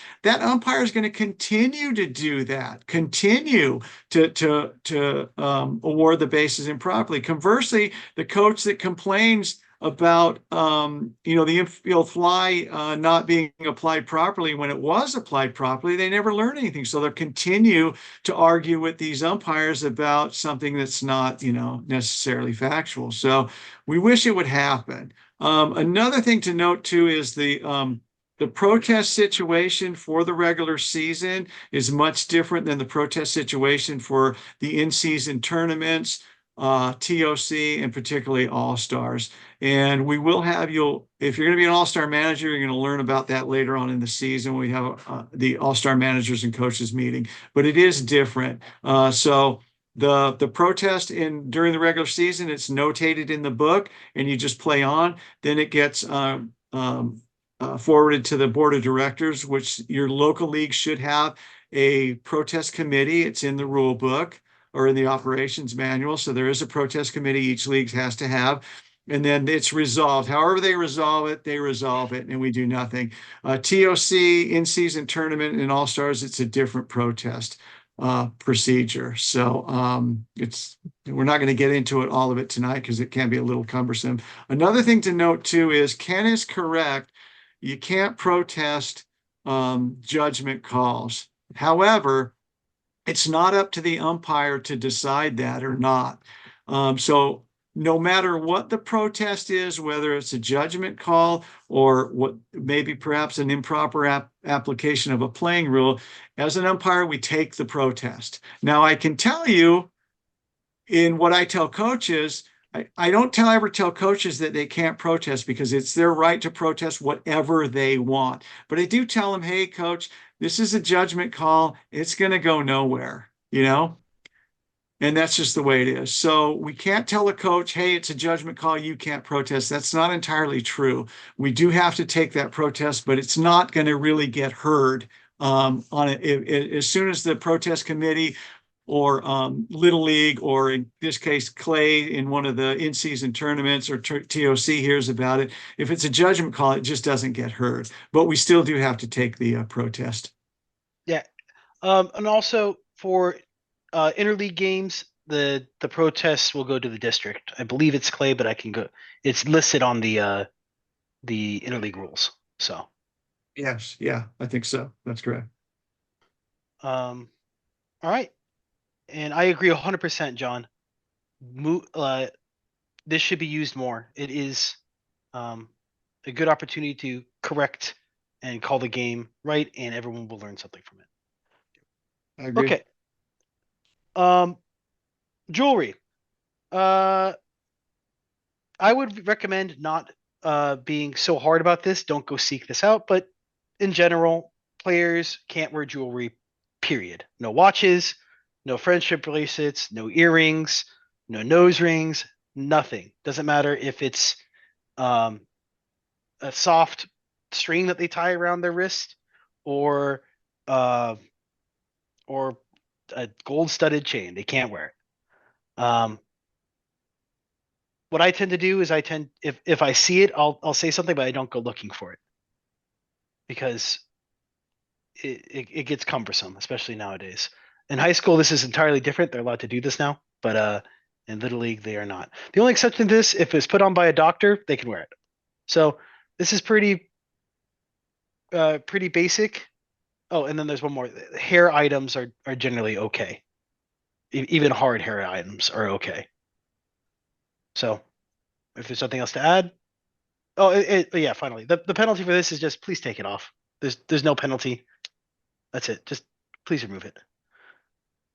As we're running a little bit behind time, so on the ones that are not important, let's try and pick up the pace just a bit. Sure. Helmets, they can't be cracked, they can't be shiny, you need to have the stamp on it. It's pretty self-explanatory. Have you never seen a helmet with a stamp? For stickers, they technically not allowed to have any. don't make this your best call. If it can be ignored, ignore it. Next one. Going. There you go. C flaps. Those are the ones on the side of your helmet. They just need to be what the manufacturers make, and they're okay. If they're not, the helmet is not legal. And the final line here is just, if you've tossed a piece of equipment, have it go outside the dugout. This prevents people from accidentally wearing it. And the AR there is important. Just because a kid loses their helmet doesn't mean that they have any penalty. They continue to go just fine. It's not going to be an issue. You can warn them, and you can remove them if they continue to do it. Of course, you could also remove them if they do so violently, on purpose, and all that. That's a general rule. But if they just take their helmet off, you just tell them to put it back on and let them make a habit out of it. Okay, next slide. Catcher's mitt. The only rule for the catcher's mitt is that it can't be a first baseman's mitt or a fielder's glove. As long as it protects the hand, it can be of any size. They could have a mattress attached to their hand, and that is perfectly legal if they wanted to lug that around. Male catchers need to wear cups. I would recommend you just ask. You don't need to have them show you that they're wearing a cup. Just asking, and this is the manager is ultimately responsible for making sure that they are. We do want to check because we don't want catchers to get injured because they weren't wearing the protective equipment. Otherwise, chest protector, shin guards, cup and jock, and face mask with a dangling type throat guard is required. The big thing to note is that if the catcher is near a bat or warming up the pitcher, they need to have a helmet with a dangling throat guard on. Doesn't matter if they're in the outfield catching return balls for their coach or doing infield, they need to have a helmet on if they're near that bat. And the last thing to note is that female catchers don't need to have a cup on at all. Okay. This is just an illustration of what we just talked about for a little bit expanded with what they need to have. This is just for warming up a catcher. Warming up a pitcher. They just need to have the mask. All players are technically supposed to have a athletic support or a jock on. Don't go looking, but they're all supposed to have it. The mask with the dangling throat guard and the catcher's mitt. The big thing to note is that managers or coaches can warm up the pitcher wherever they are. If it speed up the game, please do. And though, please also remember this is a kid's game. If it won't speed up the game at all and you have little Johnny sitting on the bench, try to get little Johnny involved. But if it's going to keep us going, we're on time limits. So otherwise, keep the game going. We have a video for equipment inspection. So this is from Little League. And sure. In this video, we'll cover the pregame equipment inspection of batting helmets and catcher's gear. It's important for umpires, managers, coaches, and parents to understand what to look for to help make sure the appropriate equipment is being used in your Little League games. There are many different styles of batting helmets and catcher's gear approved for use in Little League baseball and softball, but each must be inspected to help ensure the safety of the players. When inspecting a batting helmet, begin by locating the NOCSI stamp. NOCSI is the organization that sets the safety standards for helmets. If there is no NOCSI stamp, the helmet is not to be used in the game. The ear flap, forehead, and crown padding inside a NOCSI-approved helmet must not be tattered, missing, or damaged in any way. If a helmet has a face mask, plastic face guard, or helmet addition that is affixed with screws, each must be manufactured by the helmet maker. Detailed information about helmet additions that are NOCSI approved can be found at littleleague.org/helmet additions. Any helmet that features paint or stickers not applied by the manufacturer or looks like it has been modified is not allowed in a Little League game. Remember, Some helmet modifications can void a NOXI certification. It's encouraged for umpires to communicate with managers, coaches, and parents to understand the individual helmet modification policies of each helmet manufacturer and the impact on NOXI certifications. Little leaguers playing the position of catcher are likely to vary in size and stature. First and foremost, make sure the catcher's equipment, including the chest protector, fits properly. Inspecting the snaps, padding, and straps on the chest protector and shin guards, and the screws on a hockey-style mask are important to help protect these players. If you determine a strap or screw needs to be replaced, do not hesitate to have a coach make these repairs. Also, look closely at the attachment of the dangling throat guard. If it is not fastened properly to the catcher's mask or is missing, have the coach address the problem before allowing it into the game. Little League rules and regulations regarding playing equipment consider safety and fair play as top priorities. Each of the equipment inspections that umpires are responsible for are to be conducted prior to the game and done to help ensure the well-being of everyone participating in the game. For more information on this and baseball and softball bat inspection, visit littleleague.org/university.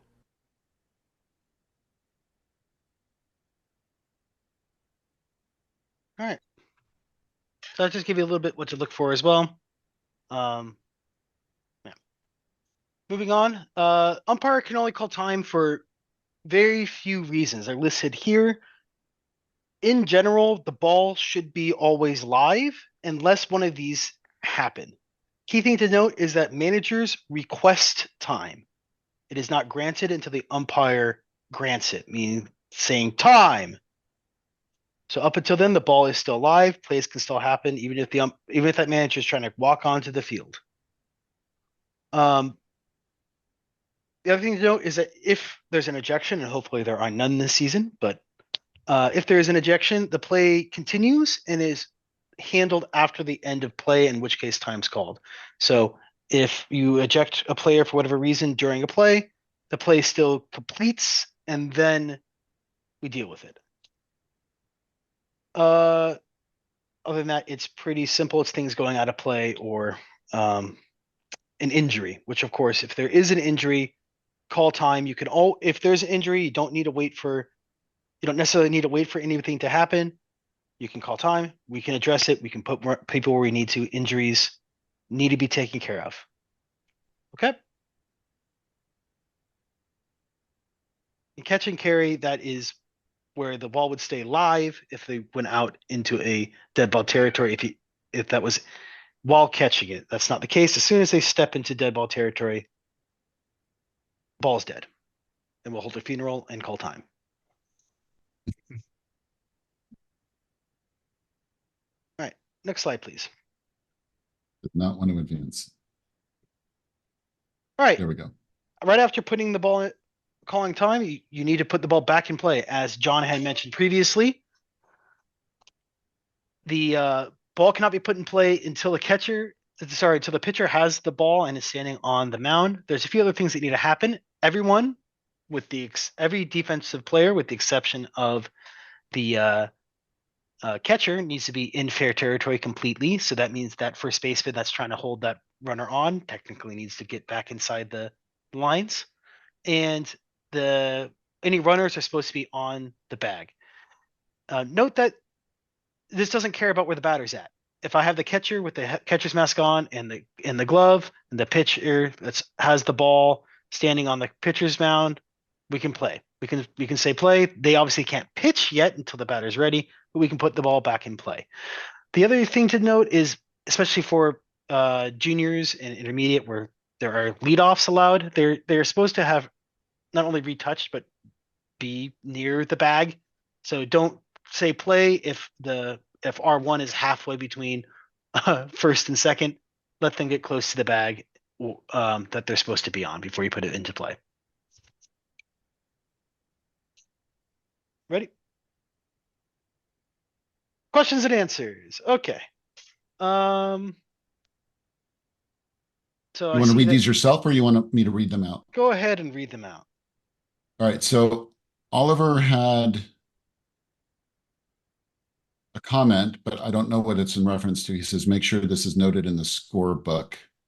I'm assuming that is in reference to visits, but I don't know. said- So Oliver, if you're still here. No, his comment was for mandatory play, but I still don't know what it's in reference to. Oh, probably the outs. If when we're tracking mandatory play, the scorebook needs to catch it. If the scorebook doesn't end up having the fact that little Johnny actually played right field for 2 innings, it's likely not going to count.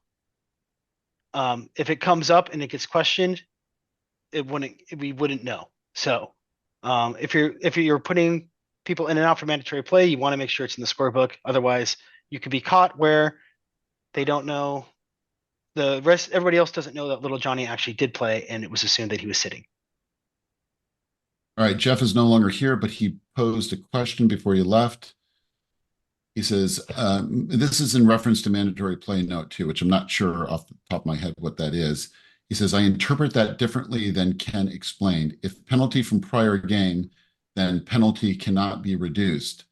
So if kid started game due to penalty and played 6 outs to make up for last game, and the game ended before he played mandatory 6 outs for shortened game, then what?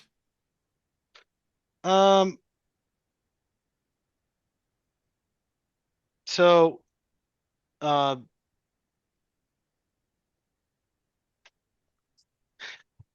Well, in that case, I think because remember, there's no penalty if the game is shortened. So, so I'm guessing Jeff's not here to explain, so we can't really ask him a question. I'm guessing he's saying that, so say the kid needs to make up 3 outs from the previous game and then his 6 outs for that game there. So he's got to play 9 outs, correct? So he'll get his first 3 outs in the first inning, and then say the game is shortened before he gets his additional 6 outs. I don't think there's any other penalty to that. I'm not sure unfortunately, Jeff had to go. I'm not sure exactly what he means there, but I thought Ken explained it correctly, I believe. It did seem like he was asking on an edge case where you have a game where the player didn't meet their, let's say it's shortened, they didn't get their outs. And then they have another game that's shortened before they got their outs. But I'm guessing here. Yeah, but I mean, there's no penalty if he just got the outs. I mean, if because it was shortened and he didn't get his outs, that's only due when the manager makes a mistake. If he didn't get his during a regulation game, during a game that wasn't shortened. So I don't think I'm guessing what Jeff says is maybe that continues. You have to keep doing it until he makes up all that time. But I think he's made up the 3 outs in the game, and then the 6 outs, there's no penalty if the game would be shortened. That's not the manager's fault. So I'm not sure. I could be wrong. yeah, You could have a situation with the 15-run rule after 3 innings where you've got somebody in a deficit game after game after game. You could, yeah, but I don't know that that's a penalty. I don't know, but that would be something that Little League would have to answer. Yeah. That's a good question. And also not really. It would just always be 6 outs, right? You wouldn't get a penalty because you can't. And for everybody on all ages, right? You have to start them.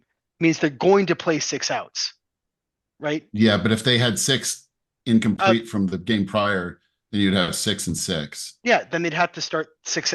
Gets their 6 the next game, right? And so it'd have to all be shortened before they don't catch up. Exactly. So it would. They still need to make their outs. The end of the day is all players need to get 6 outs per game. Per game that they showed up, they need to play 6 outs. Period. All right, you ready for the next question? Sure, hit me with it. When do you tell the other team that a player is sick so as not to become an improper batter if their turn gets skipped? So last season, kids got dehydrated on some really hot days and needed to sit out. Excellent question. You reported to the umpire. You reported to the umpire, honestly, when it happens, when it becomes apparent that they are going to be sitting for however long they need to sit for.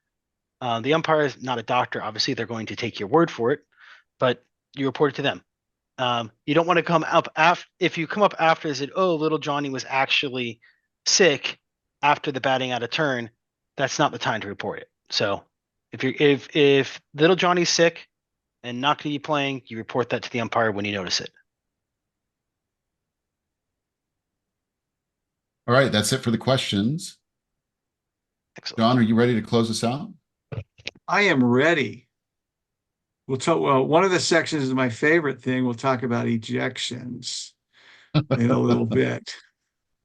Okay, let's talk about section 9 of the rule book. This governs some things about the umpire, what they should and should or should not be doing, or can and cannot do.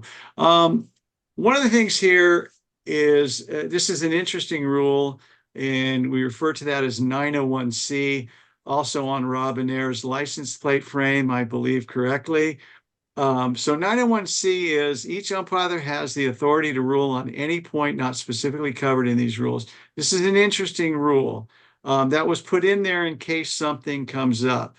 The problem with this rule is umpires who don't study the game want to use this as a crutch. You should never, ever have to use this anytime, because throughout the course of baseball history, we've been in it long enough that there has been a ruling and interpretation on almost anything. So umpires unfortunately use this as I'm going to rule on it because that's the way I want to rule. No, there's pretty much a ruling for just about everything. This is for something that maybe, I don't know, an F-14 crashes on the field when the ball hits it at that time. I don't know. So something like that. But unfortunately, you should, as an umpire, you should be able to go your entire career, a long, long time, many, many years, and never, ever have to use that if you study the rules, if you study the interpretations. Now, there's not just one of the things we talk about, there's not just the rule book here. There's also the interpretation manual, not just for Little League, but also for professional baseball, for college, for high school as well, too. So there's a lot of interpretations, and most everything can be resolved that way. But that's one of those things just in case, but unfortunately too many umpires use it as a crutch for not learning the interpretations or learning the rules. So an important one that we can use is 901G, and umpires may order both teams into their dugouts and suspend play until such times as league officials deal with unruly spectators. So we talk about umpires only have authority within the confines of the fences. And that is true, but there are tools that we can help to help control the unruly spectators. Generally speaking, in most of our leagues around here, most of the leagues that we've worked in, and not only here but in other areas, most of the time the board of directors of the local league will take care of unruly spectators. But you can use this as a tool to gain order, and that's right there in the rule book. So you'll see it sometimes that it is used. It's pretty rare, but we can do that if that happens. One of the other things too is it is true that the umpires don't have authority on the outside of the fences. By rule, that is true. We do not. However, most people don't know that. So sometimes you can bend the rules a little bit if need be, and people aren't the wiser, they won't know. So if you find it in a time where you have to eject a spectator, technically speaking, no, you can't do that. But nobody knows that you can't, and you are the authority figure on the field, so most people will feel that, yes, you can do that. But the better way to handle it, if the board of directors is not, put everyone in the dugout and then just tell everyone we're not playing the game until order is restored. Okay, next slide. Okay, let's talk about ejections. I'm going to also say this in the same vein of protests. Unfortunately, we don't eject eject, in my opinion, and we really need to do that a little bit more. Because the problem is, and I get it, ejections, they're uncomfortable. They come with paperwork. Sometimes, egos get bruised and things like that. But you really need to eject when it needs to happen. Okay. And unfortunately, we sometimes get in this mindset that, oh, I want to keep the kid in the game, or I want to keep the kid, manager and coaches. As an umpire, that's not our job to keep them in the game. I don't know where that came from, but if someone's got to go, someone's got to go. And the problem is by promoting that, by allowing that bad behavior to fester on the field, you're empowering the manager or the coach or the player that they're allowed to do that. So they get more empowered. The next game, they push it a little more and they push it a little more. And then it comes to a head sometimes with an experienced umpire that's got to clean up the mess. So you really need to take the ejection part seriously. And I'm not saying eject willy-nilly just because you get mad or something like that. There is quite an art to ejection. There's a lot of things that go into it, but we don't do it enough, and it empowers the coaches. And what's happened, and we're seeing this, and we've seen this for many years, is that there's a huge shortage of officials. And the number one reason why we don't have officials is because of the abuse. Part of that is we're not taking care of the business on the field. But part of that is also the behavior standards from a lot of leagues are just not enforced. So we do need to eject more. We do, unfortunately. And so we try to do that, but we also try to do it responsibly when it needs to happen. So, but I never want to hear, oh, I want to keep them in the game. Not my job. Sorry. Little Billy mouths off, or Daddy Coach mouths off. They got to go, and just get rid of them. I mean, that's just the way it's going to go, and that's what we teach. That's what we teach, because nothing corrects behavior quicker than an ejection, and that is true. And there are penalties for it. So anyway, when the manager, coach, or player is ejected from a game, they got to leave the field immediately. Okay. Can't come back. You can't watch for the events. We say out of sight, out of mind. They can't sit in the stands, and they can't be recalled. Okay. A manager or coach ejected from a game must not be present at the game site for the remainder of that game. They're not supposed to go in their car in the parking lot. They got to leave the site. But we teach our umpires out of sight, out of mind. What the board of directors does, that's something else. But if I see the guy hasn't left, if I can still see him, then we're going to stop the game, and someone's got to deal with that. So that is a rule there. You got to be present at the game site, whatever that is, what the game site is. That might be up to interpretation of your local league.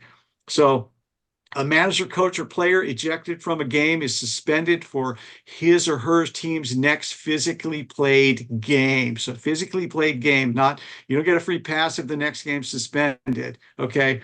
And you can't be at the game site either. Okay. So, and there is no leeway on this rule. You get ejected, manager, coach, or player gets ejected. It's an automatic 1-game suspension. Now, the board of directors can enhance that if they want to. The district can enhance it as well in a TOC game or one of the in-season tournaments or something like that. Little League International can enhance it during the All-Star tournament. So, but it's a mandatory 1-game suspension, period. And you can't be in the next game. You can't be pre-game, post-game. Just we tell coaches and managers, we encourage them is just don't go to the game. Sorry. Now, sometimes you got to drop your kid off or something like that. Drop the kid off and leave, and that's it. You're allowed to do that if the child's only ride. But anyway, that's in the rule book, and that's pretty much set in stone. Next slide.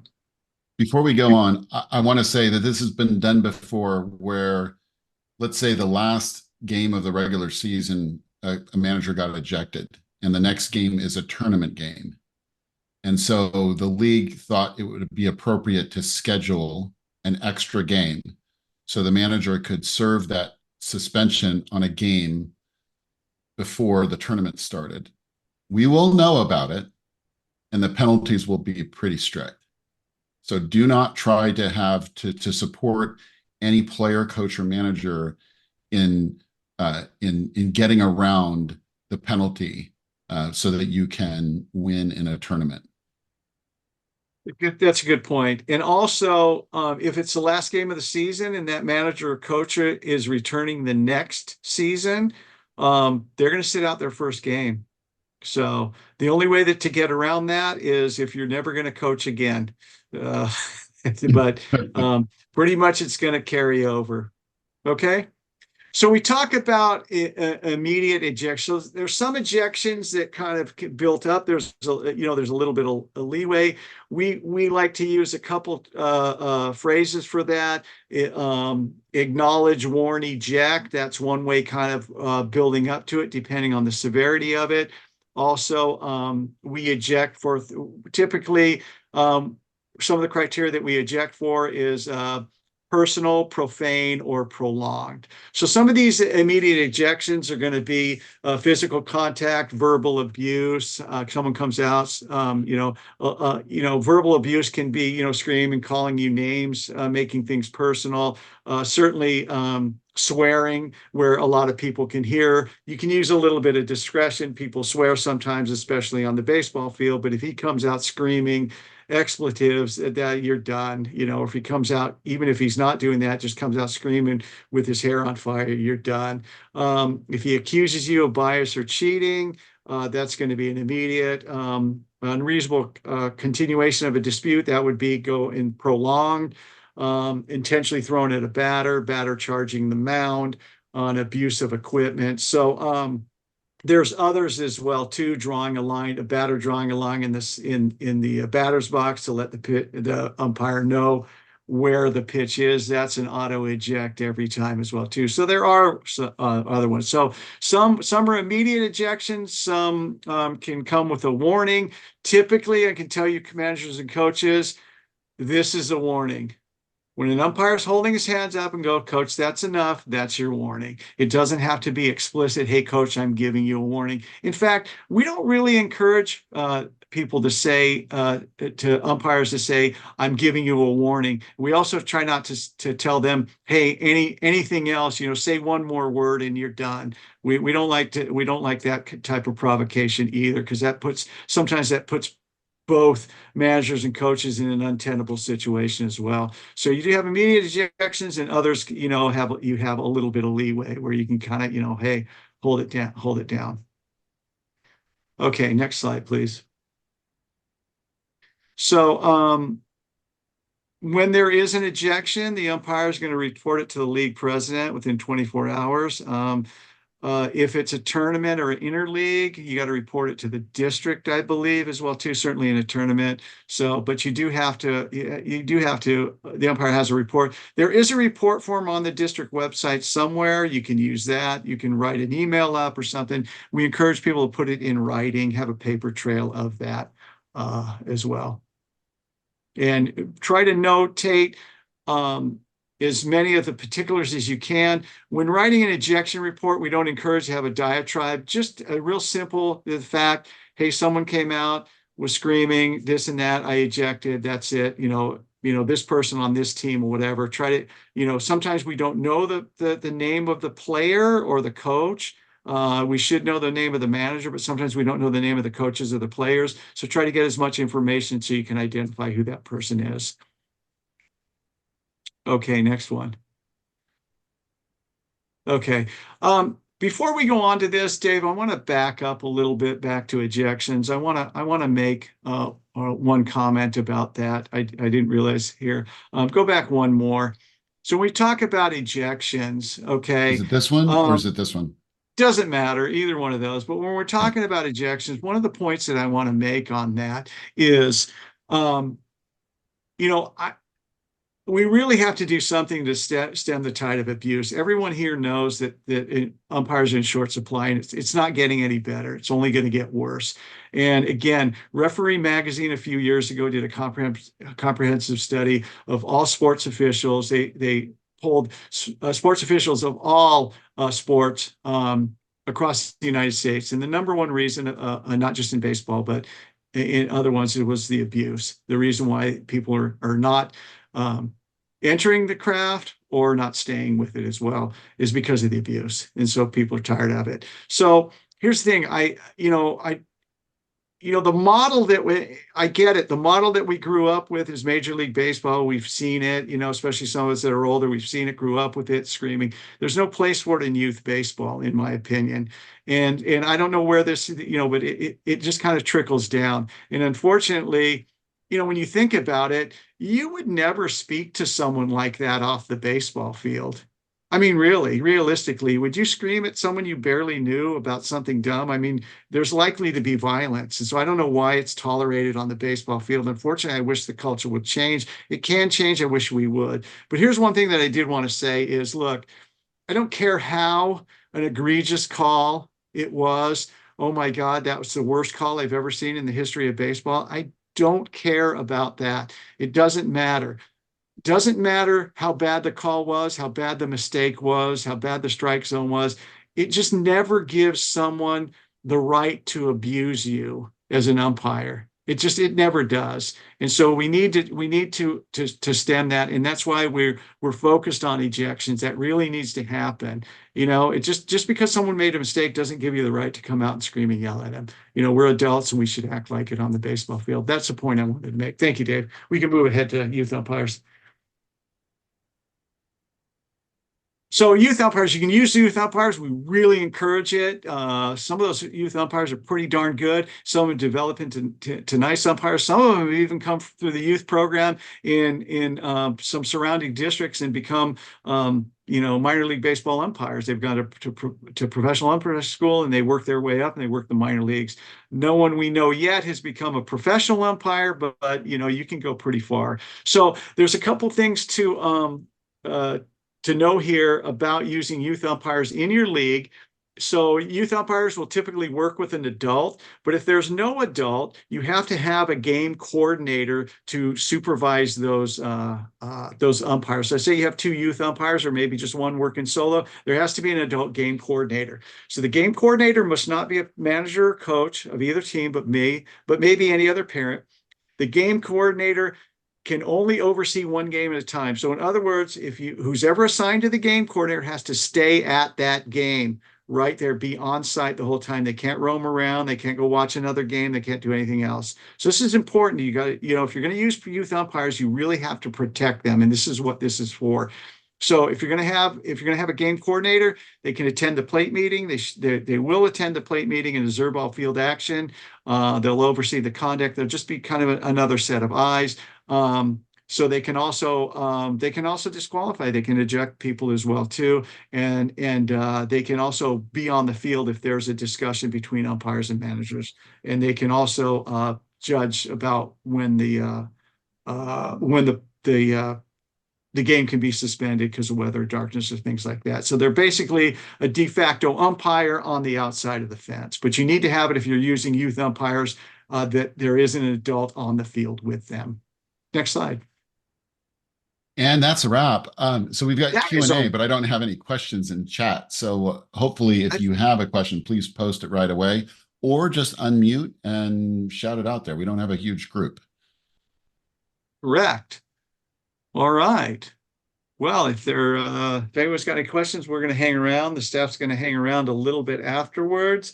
We're happy to answer any questions. We're also pleased that you guys came out here and spent some time with us. I hope you learned something. I hope there was some value in this. And don't forget about our field mechanics clinic this Sunday, San Carlos Little League. There's information on the district website. We also will be doing other things. We help schedule the umpires for the in-season tournaments. We work games across the leagues, most of us, so you might see us. And then there's always, if you're going to be an all-star manager coach, there's some meetings closer to May, June, I think. Yeah, TOC. There's some TOC meetings. There's more information coming about TOC and All-Star. So I want to wish you guys a successful season. And again, thanks for taking time out and being with us.